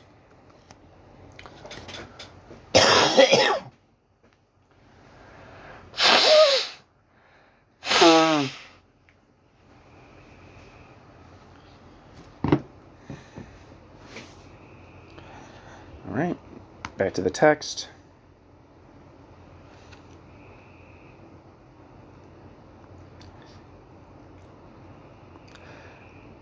The irony of this position of Trotsky is that within a matter of a few months of the publication of this document, he himself came out in favor of the establishment of the Fourth International. The significance of the controversy is that it deepened the widening gulf between Trotsky and the great majority of his Spanish followers. The case of Henri Lacroix. Another event of the Third Conference of the Spanish Trotskyists, which was to cause very considerable trouble, was its decision to give Secretary General Henri Lacroix, Francisco Garcia Lavide, on his own request a 3-month leave of absence, quote, for reasons of health, end quote. In fact, the retirement of Lacroix from the leadership of the group was to set off its most serious internal division. This controversy served to widen even further the breach between Trotsky and his Spanish followers. When the 3-month leave was up, Lacroix refused to return to his post as Secretary General. As a consequence, in November 1932, there was a meeting of the Central Committee of the ICE, which, when Lacroix again refused to return to his post, named a new executive committee consisting of Andreu as Secretary General and El Fersen, Enrique Fernandez Sendon, Josep Metge,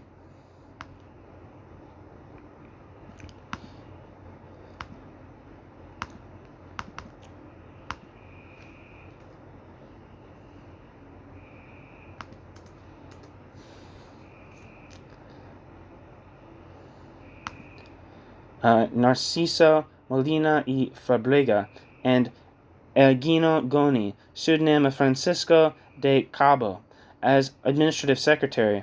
It was also decided to move the headquarters of the ICE from Madrid to Barcelona. Soon after this meeting, Lacroix began publication of what he called an internal discussion bulletin of the regional committee of the New Castile and the National Youth Committee, end quote.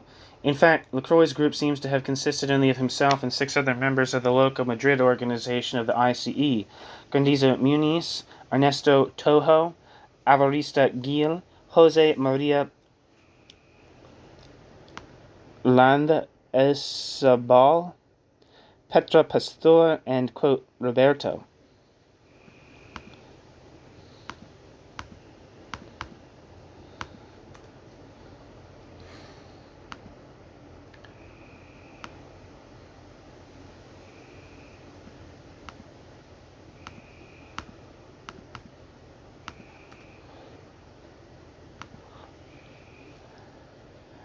Lacroix made use of funds which he had received from the ICE in his capacity as Secretary General to publish his, quote, bulletin. He also refused to give the new executive committee of the organization a list of subscribers to the periodical Communismo. It is by no means clear why Lacroix originally refused to continue as Secretary General of the Spanish Trotskyist organization. After November 1932, the Central Committee he began to justify his break with the majority of his comrades by arguing that he had been opposed to changing the name of the organization, to its agreement to run its own candidate in some cases, and to its position vis-a-vis the International Secretariat. The International Secretariat, the French section, and Trotsky himself tended to align themselves more or less openly with Lacroix. They all insisted on regarding the situation as a serious factional struggle, in spite of the fact that virtually the whole of the Spanish Trotskyist organization was aligned against Lacroix and with the leadership of Andreu. Thus, the French section, after accusing their Spanish counterparts of parts of four, quote, erroneous tendencies, end quote, toward forming a second party: lack of perspective on the Spanish Revolution, ignoring the problems of the international left opposition, and, quote, lack of precise policy, end quote, on trade union and agrarian matters, made proposals to, quote, solve, end quote, the Spanish problem. According to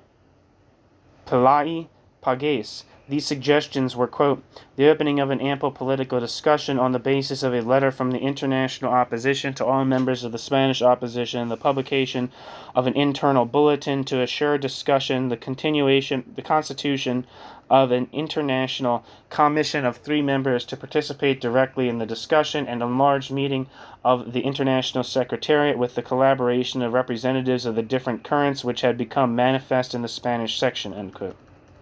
Pages. The attitude of the International Secretariat with Trotsky's approval was much the same. Over the protest of the Spanish Central Committee, the International Secretariat invited a representative of the LaCroix Group as well as of the Central Committee to attend the pre-conference of the International Organization in Paris in February 1933. The pre-conference itself went on record against the Spanish Central Committee. It ordered the Spanish organization to cancel the discrepancy measures, solving the new National Youth Committee and suspending the new Castile Regional Committee, which had been taken against the LaCroix Group. It also condemned the policies of the Central Committee of the Spanish organization. The Central Committee was represented by the Paris meeting of Fersen, who represented a resolution on behalf of the Spanish organization. This resolution agreed to the publication of an internal bulletin open to all members and promised that no one would be expelled from the Spanish organization until its next national conference. However, it refused to cancel the disciplinary measures against LaCroix and opposed the, quote, Bolshevik-Leninist left-communist opposition, end quote, designation, which International Secretariat wanted to have all sections use as being, quote, totally exotic, end quote, in the Spanish context.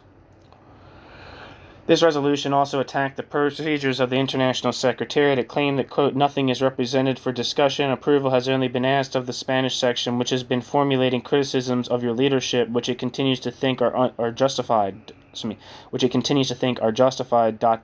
End quote. Thus, the Spanish section, quote, will be faced with the necessity of renouncing without discussion its points of view if it doesn't want to enter into violation of an international discipline. The position which should be adopted as the result of discussion is thus transformed into an ultimatum, end quote.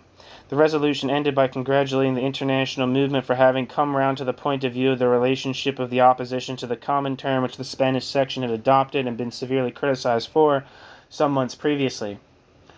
The Spanish section refused to act toward the LaCroix Group as the pre-conference had instructed it to do. Instead, it sent detailed proof of how LaCroix had used funds of the organization for his own factional purposes. In March, the Central Committee received letters of support for this position from regional groups in Asturias, Valencia, Extremadura, Salamanca, Old Castile, and the Basque Country. Finally, in June 1933, Communismo published this notice, quote, the organization is informed that its ex-Secretary General Henri Lacroix, Francisco Garcia Lavid, has been expelled from our ranks for misuse of funds, end quote. After being expelled from the Trotskyist ranks, Garcia Lavid unsuccessfully sought admission to the Communist Party. Garcia Lavid was finally admitted to the Socialist Party. Garcia Lavid was a political commissar in the Republican Army during the Civil War, and shortly before the end of the conflict was hanged a few meters from the French border by elements of the Communist Party's Lister Brigade. What the hell is that? Lister Brigade.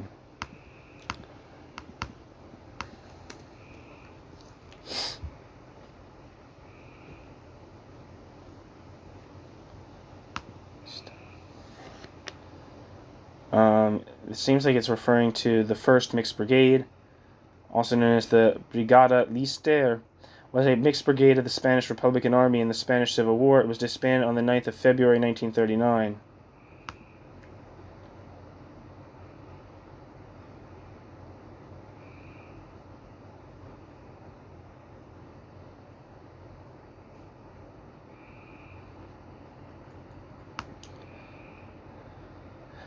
Of the members of the LaCroix Group, Grandizo Muniz remained in the ICE.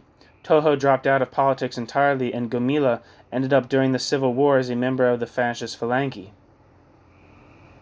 Further polemics. The expulsion of Henri Lecoy did not end the dissidence between the ICE on the one hand and the International Secretariat and Trotsky on the other.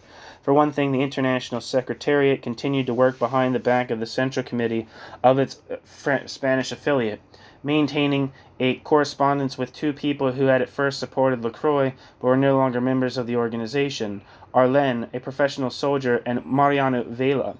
It sought, quote, their point of view on questions of the international organization, end quote. Trotsky and the International Secretariat also apparently used these two to circulate documents critical of the leaders of the Spanish section among its leadership. Meanwhile, Trotsky had published excerpts from his correspondence with Nin.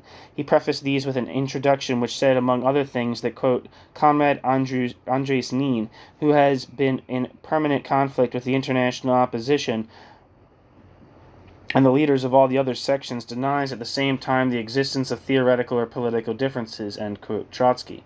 Although the Spanish Central Committee had sent the International Secretariat a letter explaining that, quote, most of the problems with which that correspondence deals have been completely overcome, end quote, and requested that this letter be published along with the correspondence, the International Secretariat never published a letter from the Spanish organization. In May or June of 1933, the Central Committee of the ICE sent a long letter to the plenum of the International Secretariat, which, after being postponed for some time, finally met in August. It criticized the International Secretariat for not having supported the ICE against Lecoy even after it was in full possession of the documentation on the subject. It then went on to a general accusation against the International Secretariat, quote, support of indiscipline, of a struggle without principles, of individuals who don't belong to the organization for reasons of personal convenience and fear of compromising themselves, the case of Arlen, giving them participation in internal discussions. That is the policy of the International Secretariat towards our own section, end quote. Shortly afterward, Max Shachtman and Pierre Franck wrote a letter for the IS strongly condemning the position of the Spanish Central Committee, to which the letter replied sharply. This exchange was followed by a letter from Trotsky, which Pierre Andreu calls a, quote, declaration of internal war on the majority of the Spanish section, end quote. This exchange was followed by a letter from Trotsky, which Pierre Andreu calls a, quote, declaration of internal war on the majority of the Spanish section, end quote. Pierre Andreu is a French historian. I think he had, a French Trotskyist historian. I think was like the head of like the Leon Trotsky Institute, which was more like of a scholarly historical bent than like a political organization. I'm not sure about that. I might be talking on my ass there, but that's what I believe was the nature of that organization, whose name I don't even know, but it was like the Leon Trotsky Institute, or the Institute for the Study of Leon Trotsky, or something like that. Trotsky opened this letter with the comment that, quote, the recent letters and documents coming from the Central Committee of the Spanish section, led by Comrade Nin, provoke a feeling that can only be termed indignation, ... Only people devoid of any inner discipline would write this way, especially with respect to the organization, which in their deepest convictions they judge to be foreign and hostile, end quote. After noting that the position of the Spanish section had been unanimously rejected by the recent pre-conference of the International Secretariat, Trotsky attacked at length the position of Nin and with regard to Rosmer and Landau, claiming that as a member of the International Bureau he had shared responsibility in the treatment of those two dissident leaders. At least Trotsky argued Nin should have said that, quote, we have made such and such an error, ... end quote. Trotsky then charged that Nin's behavior had greatly damaged the Spanish section. Quote, now as a result of the radically incorrect policy of Comrade Nin, the Spanish section is growing not stronger but weaker, end quote. Finally, in a postscript about the reply of the Spaniards to the letter of Shachtman and Frank, he denied hiding behind them in order to attack the Spanish section, saying, quote, I have many times expressed myself, I hope unequivocally, on the, quote, politics, end quote, of Nin, end quote. Andrew Nin did not reply personally to this attack by Trotsky. Rather, the answer came from the Central Committee of the Spanish section, which argued that the positions attacked by Trotsky, quote, are not those of a particular comrade nor of a camarilla, but those of the Spanish communist opposition, end quote.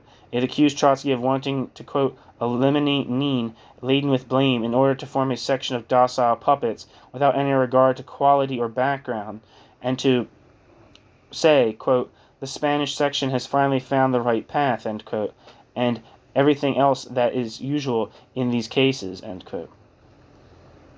The Spanish letter said that Trotsky's letter was a, quote, some of empty verbalisms, end quote.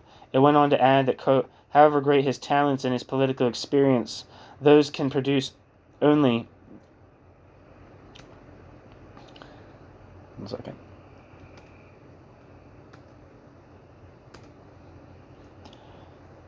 Only the lamentable documents when they attempt to justify the unjustifiable and to defend the indefensible, end quote. It ended by saying to Trotsky that, quote, the maximum responsibility falls upon you, end quote, for the dissidence between him and his Spanish followers. The position of the national ICE leadership had the virtually unanimous support of the membership. In July and August, the various regional groups, including that of Madrid, where Lacroix had formerly taken his base, endorsed the positions taken by the Central Committee of the ICE. New section. The Partida Obrera de Unificación Marxista. The controversy over entrism and the POUM.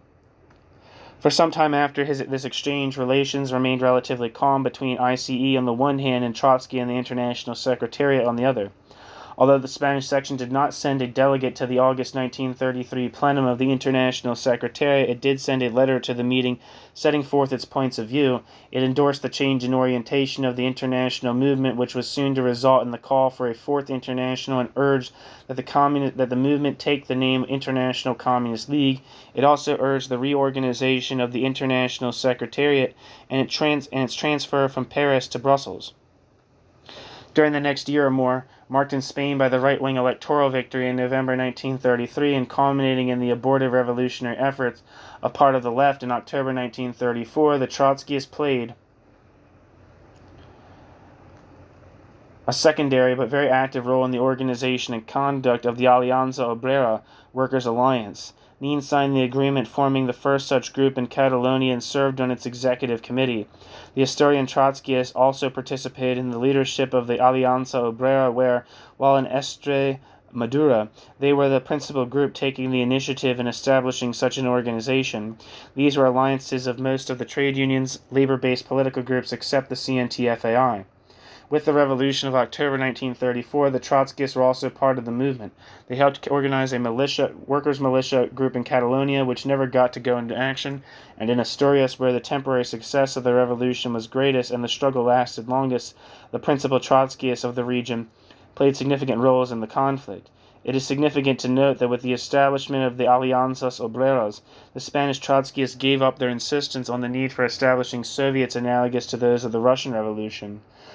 Pages, as noted that the explanation of Therson in August 1934 that, quote, in Spain Soviets had not arisen because here there, quote, exist powerful organizations which have the great masses under their discipline, end quote, and that these organizations have not renounced, quote, the control of their movement to create another base of struggle. Like it or not, this is in fact a fact from which one must begin, end quote, end quote. Many years later, Ignacio Iglesias, a major Trotskyist leader in the Asturias region, reiterated the thinking of the Spanish Trotskyists about the, quote, Soviets, end quote, issue. After noting that, quote, for Trotsky the establishment in our country of Soviets was then essential. There was no revolution without Soviets, he says, and repeats, ... end quote. Iglesias observed that in Russia Soviets had appeared exactly because of the lack of trade union tradition. Iglesias added, quote, in Spain the situation was different since the workers were very organized, particularly unionized, ... The Spanish worker then was fully represented by his union or his party, ... end quote.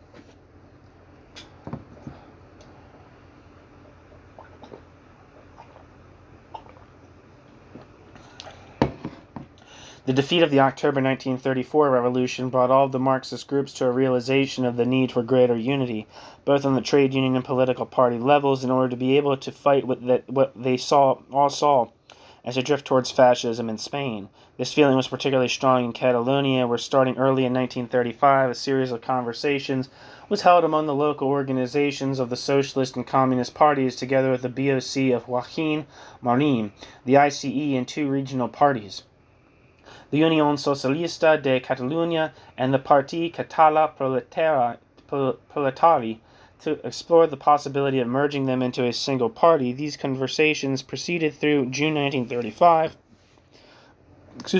although by that time only 3 parties were still involved: the PSUC of Maurín, the ICE, and the Parti Català Proletari.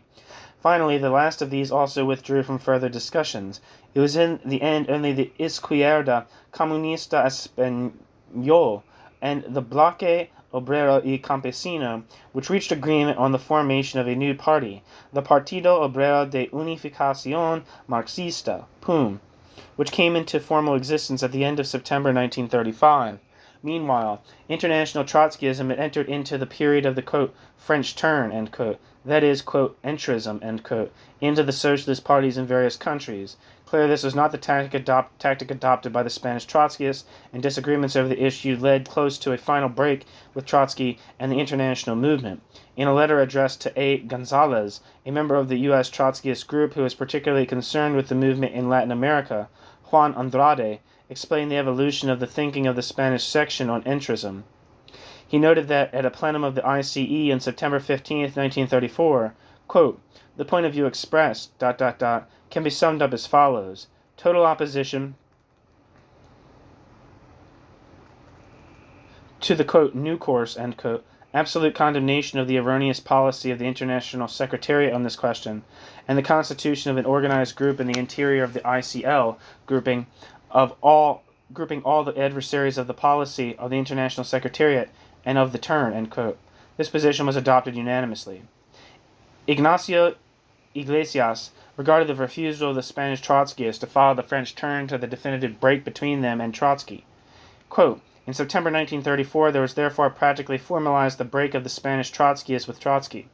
The discrepancies existing on different questions had produced an undoubtedly tense situation which reached its culmination due to the decision suddenly adopted by the old founder of the Red Army to oblige his followers to enter the socialist parties with the really illusory purpose of taking from them the working masses necessary to create new Bolshevik parties and give life to the Fourth International, ... end quote. After the October 1934 revolution, when El Farcen was jailed in Madrid, where he had long conversations with Socialist Party fellow prisoners, he wrote a letter to the Executive Committee saying that he had changed his mind and urged entry into the Socialist Party. However, after publication of the letter in the ICE's internal bulletin and extensive discussion of the issue, quote, a strong majority of the organization pronounced itself against and for an independent organization. Our National Executive Committee took a position unanimously against this proposition, end quote, that of the International Secretariat. Subsequently, wrote Andrade, as negotiations for unity in Catalonia progressed, the National Executive Committee passed a resolution endorsing unification there with the BOC, but providing that elsewhere in Spain the ICE members should enter the Socialist Party.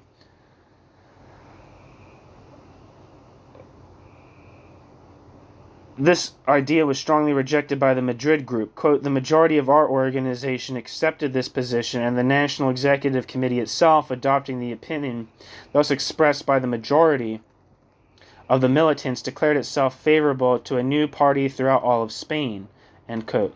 Andrade noted that after that decision, Fersen, Esteban Bilbao, Muniz, quote, and 2 others, end quote, in Madrid, decided to enter the Socialist Party on their own. They were followed, quote, by 6 to 8 isolated comrades in the provinces, ... Their departure only constituted an unimportant incident, end quote.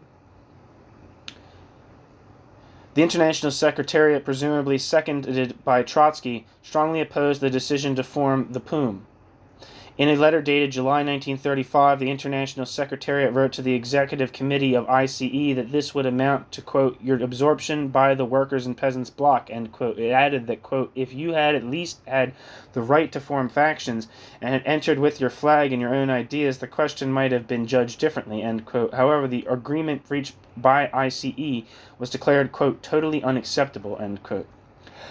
The International Secretariat letter attacked the fact that the program agreed upon by ICE did not have any specific call for the formation of the Fourth International and allowed POUM to belong to the London Bureau. It went on to say that, quote, our fraction could have played a very different role if it had openly entered with its Bolshevik-Leninist flag into the Spanish Socialist Party, which is the traditional party of the Spanish working class, end quote. It warned that without the ICE members inside the socialist left, there was greater danger of its being attracted to the Stalinists.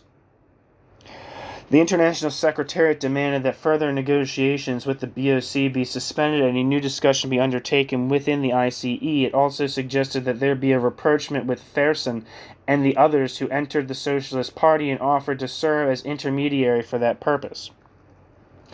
In their insistence that the Spanish Trotskyists enter the Socialist Party, Trotsky and the International Secretariat, aside from wishing to brush aside the almost unanimous wishes of the Spaniards, overlooked another essential fact about the situation. Spanish socialists would not have admitted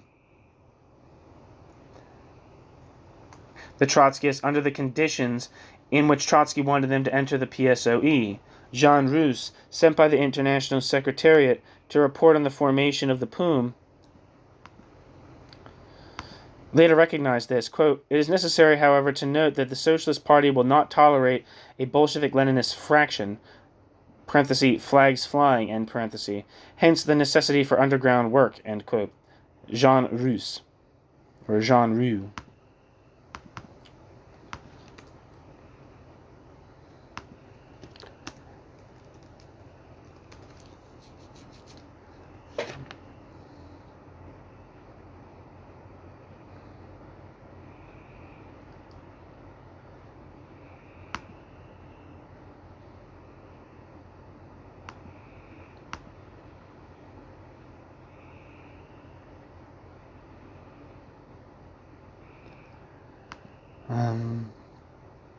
Andreu answered the International Secretariat in very energetic terms in the name of the Executive Committee of ICE, saying that he was not surprised at the International Secretariat attitude since he knew that that body was accustomed to treating its affiliates like, quote, pawns on a chessboard, end quote. Neen noted that the idea of all ICE members entering the new POUM was not what the Executive Committee of ICE had proposed, but since, quote, it is only the instrument of the organization, it did nothing to impose upon it the methods of bureaucratic centralism to which you are habituated, and it will dedicate all its efforts to the rigorous execution of the decisions taken by the near unanimity of the militants, end quote. Neen went on to say that it is, quote, absolutely impossible to reopen the discussion as you propose, end quote. Were this done, the members would abandon the organization. Furthermore, the International Secretariat had been kept fully aware of the progress of negotiations with BOC and had objected only when they had been completed. He denied the ICE was being, quote, absorbed, end quote, by the BOC. Quote, the fusion is carried out on the basis of a program elaborated in common, as the result of a discussion which lasted for months and which contains all our fundamental principles: affirmation of the international character of the proletarian revolution, condemnation of the theory of socialism in one country and of the democratic dictatorship of the proletariat and peasantry, defense of the USSR but with the absolute right to criticize all the errors of the Soviet leadership, affirmation of the failure of the second and the third internationals, and of the necessity of reestablishing the unity of the international labor movement on a new basis. What more do you want? You should have congratulated us for the victory obtained in bringing an organization long characterized by confusion to accept our fundamental principles, end quote. Neen also totally rejected the International Secretariat's suggestion that the Trotskyists form a distinct fraction within the new party. Neen asked, quote, what would be the objective of a fraction in a party in which we had contributed to the elaboration of the program without forgetting a single one of our principles? In the past, we have accepted the fraction as a lesser evil. In terms of the principles, authentic Bolshevism rejects it, end quote. Neen. Finally, Neen said that the entry of the POUM into the London Bureau was at the suggestion of the Spanish Trotskyists, not of the BOC.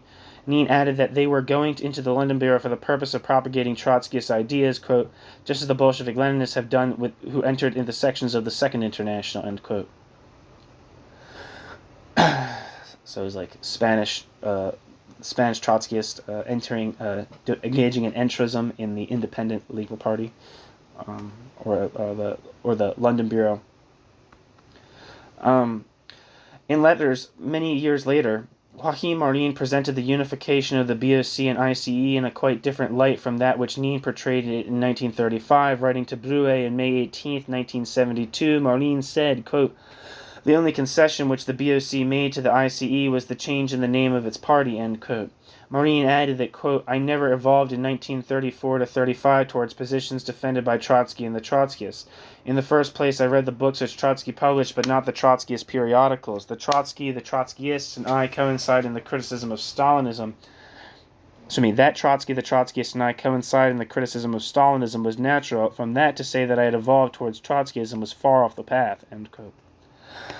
I guess Maurín was the head of the BOC. Insofar as possible affiliation of POUM with the international Trotskyist movement was concerned, quote, never was there discussed in the conversations of the fusion of the BOC and the international ICE, which for us was an abortion, end quote. In a letter to Victor Alba on February 29, 1972, about this same issue, Maurín said that, quote, the major theme was international independence, no contacts with Trotsky. Neen agreed, end quote. New section. Extent and strength of Trotskyist as an independent group. With the formation of POUM, the Spanish Trotskyists disappeared, at least for the time being, as an independent group. Before tracing the further history of the Spanish Trotskyists, both inside and outside of the POUM, it is useful to look at how extensive an organization they had during the 1930 to 35 period, when OCE and ICE had existed. Stephen Schwartz has noted the controversy over the membership of ICE. Quote, accurately gauging the founding members of the POUM is difficult. Documents indicate a BOC membership of some 5,000, while Muniz claims that the ICE had 2,000 members in 1932. However, Victor Alba, a BOC and POUM member, avers the ICE's figures were radically padded and that the Trotskyist ranks never rose above 200. A recent work by Catalan historian Pelai Pages suggests a median for the ICE of 700 to 800, apparently a just estimate, end quote.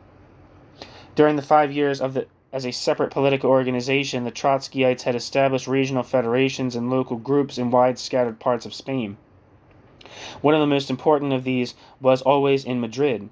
A number of the leading Trotskyist figures of the period lived in Madrid, including Juan Andrade, Enrique Fernández Sendón, Henri Lacroix, Luis Garcia Palacios, the Mexican Grandizo Muniz. At various times, the Madrid group recruited small units of disaffected Communist Party members.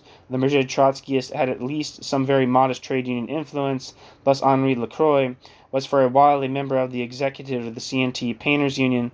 Garcia Palacios edited publications of the UGT Bank Clerks Union, and Emilio Freire was vice president of the shoemaker section of the Leatherworkers Union of the UGT. The Madrid Trotskyists had a headquarters which was the major center of the publications of the national group. The Trotskyists also had groups in other parts of Castile. In December 1931, they organized the Castile-Leon Federation at a meeting attended by delegates from Zamora, Leon, Palencia, and Salamanca. There were also at least individual members in several smaller towns of the region. From November 1931 onward, the Trotskyists had also had an organization in Catalonia. It was particularly centered in Barcelona, where Nin, Josep Metka, Narciso Molina y Fabrega, Francesco de Cabo, and other leading figures lived and worked. There were also at least small Trotskyist groups in other towns in the province of Barcelona, as well as that of Gerona. Pelai Pages has estimated that there were nearly 100 members in the ICE Catalan Federation on the eve of the establishment of the POUM. In the Asturias region, the Trotskyists had small groups in Oviedo, Gijón, and Sama de Langreo. Particularly in Oviedo, individual members of the group had influence in a few of the CNT and UGT unions. Apparently no regional federation was established there, individual liaison with the national headquarters being maintained by José Laredo Aparicio in Oviedo, Armando Alonso in Gijón, and Ignacio Iglesias from Sama de Langreo. In the Basque Country, there existed the Basque Navarre Federation, founded in December 1931, and groups in Vizcaya, Navarre, Alava, and Santander. One of their most outstanding figures was Esteban Bilbao, who had been one of the founders of the Communist Party in the city of Bilbao. One major center of the Trotskyists was in the town of Astilleros, where they had considerable influence in the local CNT oil workers union. Victor Alba also claimed that for a time the mayor of Astilleros was a Trotskyist.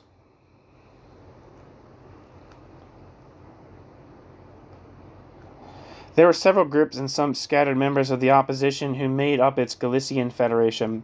These included organization units in La Coruña, the regional capital, El Ferrol, Santiago de Compostela, and several smaller towns. It is known that in 1932 there were 12 members in Marinos, 10 in Hombre, and 12 in Puente de Ume.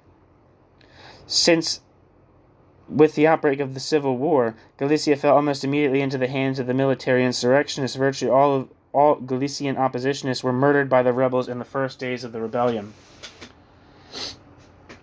Extremadura was one of the major centers of strength of the Spanish Trotskyists, particularly in and near the city of Llerena, where they led important peasant strikes in 1932 and 1933. The Trotskyists had a relatively substantial following. At the outbreak of the Civil War, POUM had 230 members in the Llerena region, virtually all of whom presumably had come from ICE.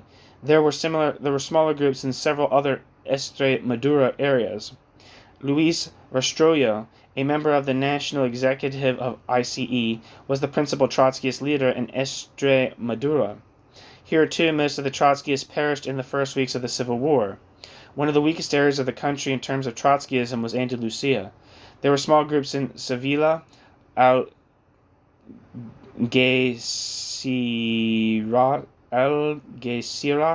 and Cadiz, but it seems doubtful that there were more than 100 members in all that part of southern Spain.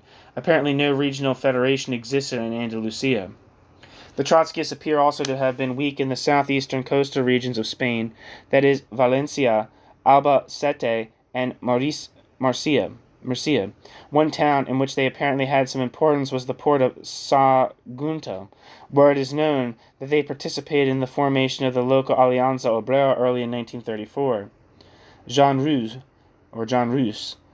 who was sent to Spain by the International Secretariat at the time of the formation of POUM, presents his estimates of the number of ICE members in various parts of the country at the time of the merger with PSUC. According to him, there were about 20 members in Barcelona, 150 in Madrid, 400 in Extremadura, where he noted that they had, quote, real mass influence, end quote, in the Llerena region.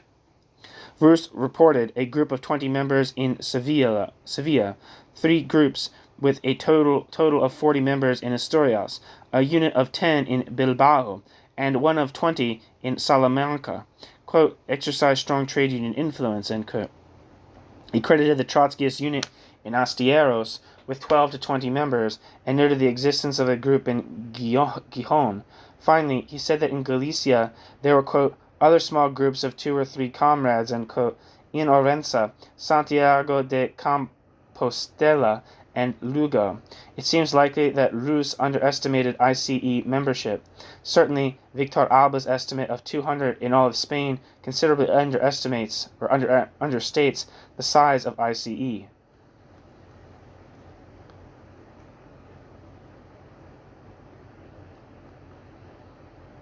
The end. Thank you for listening.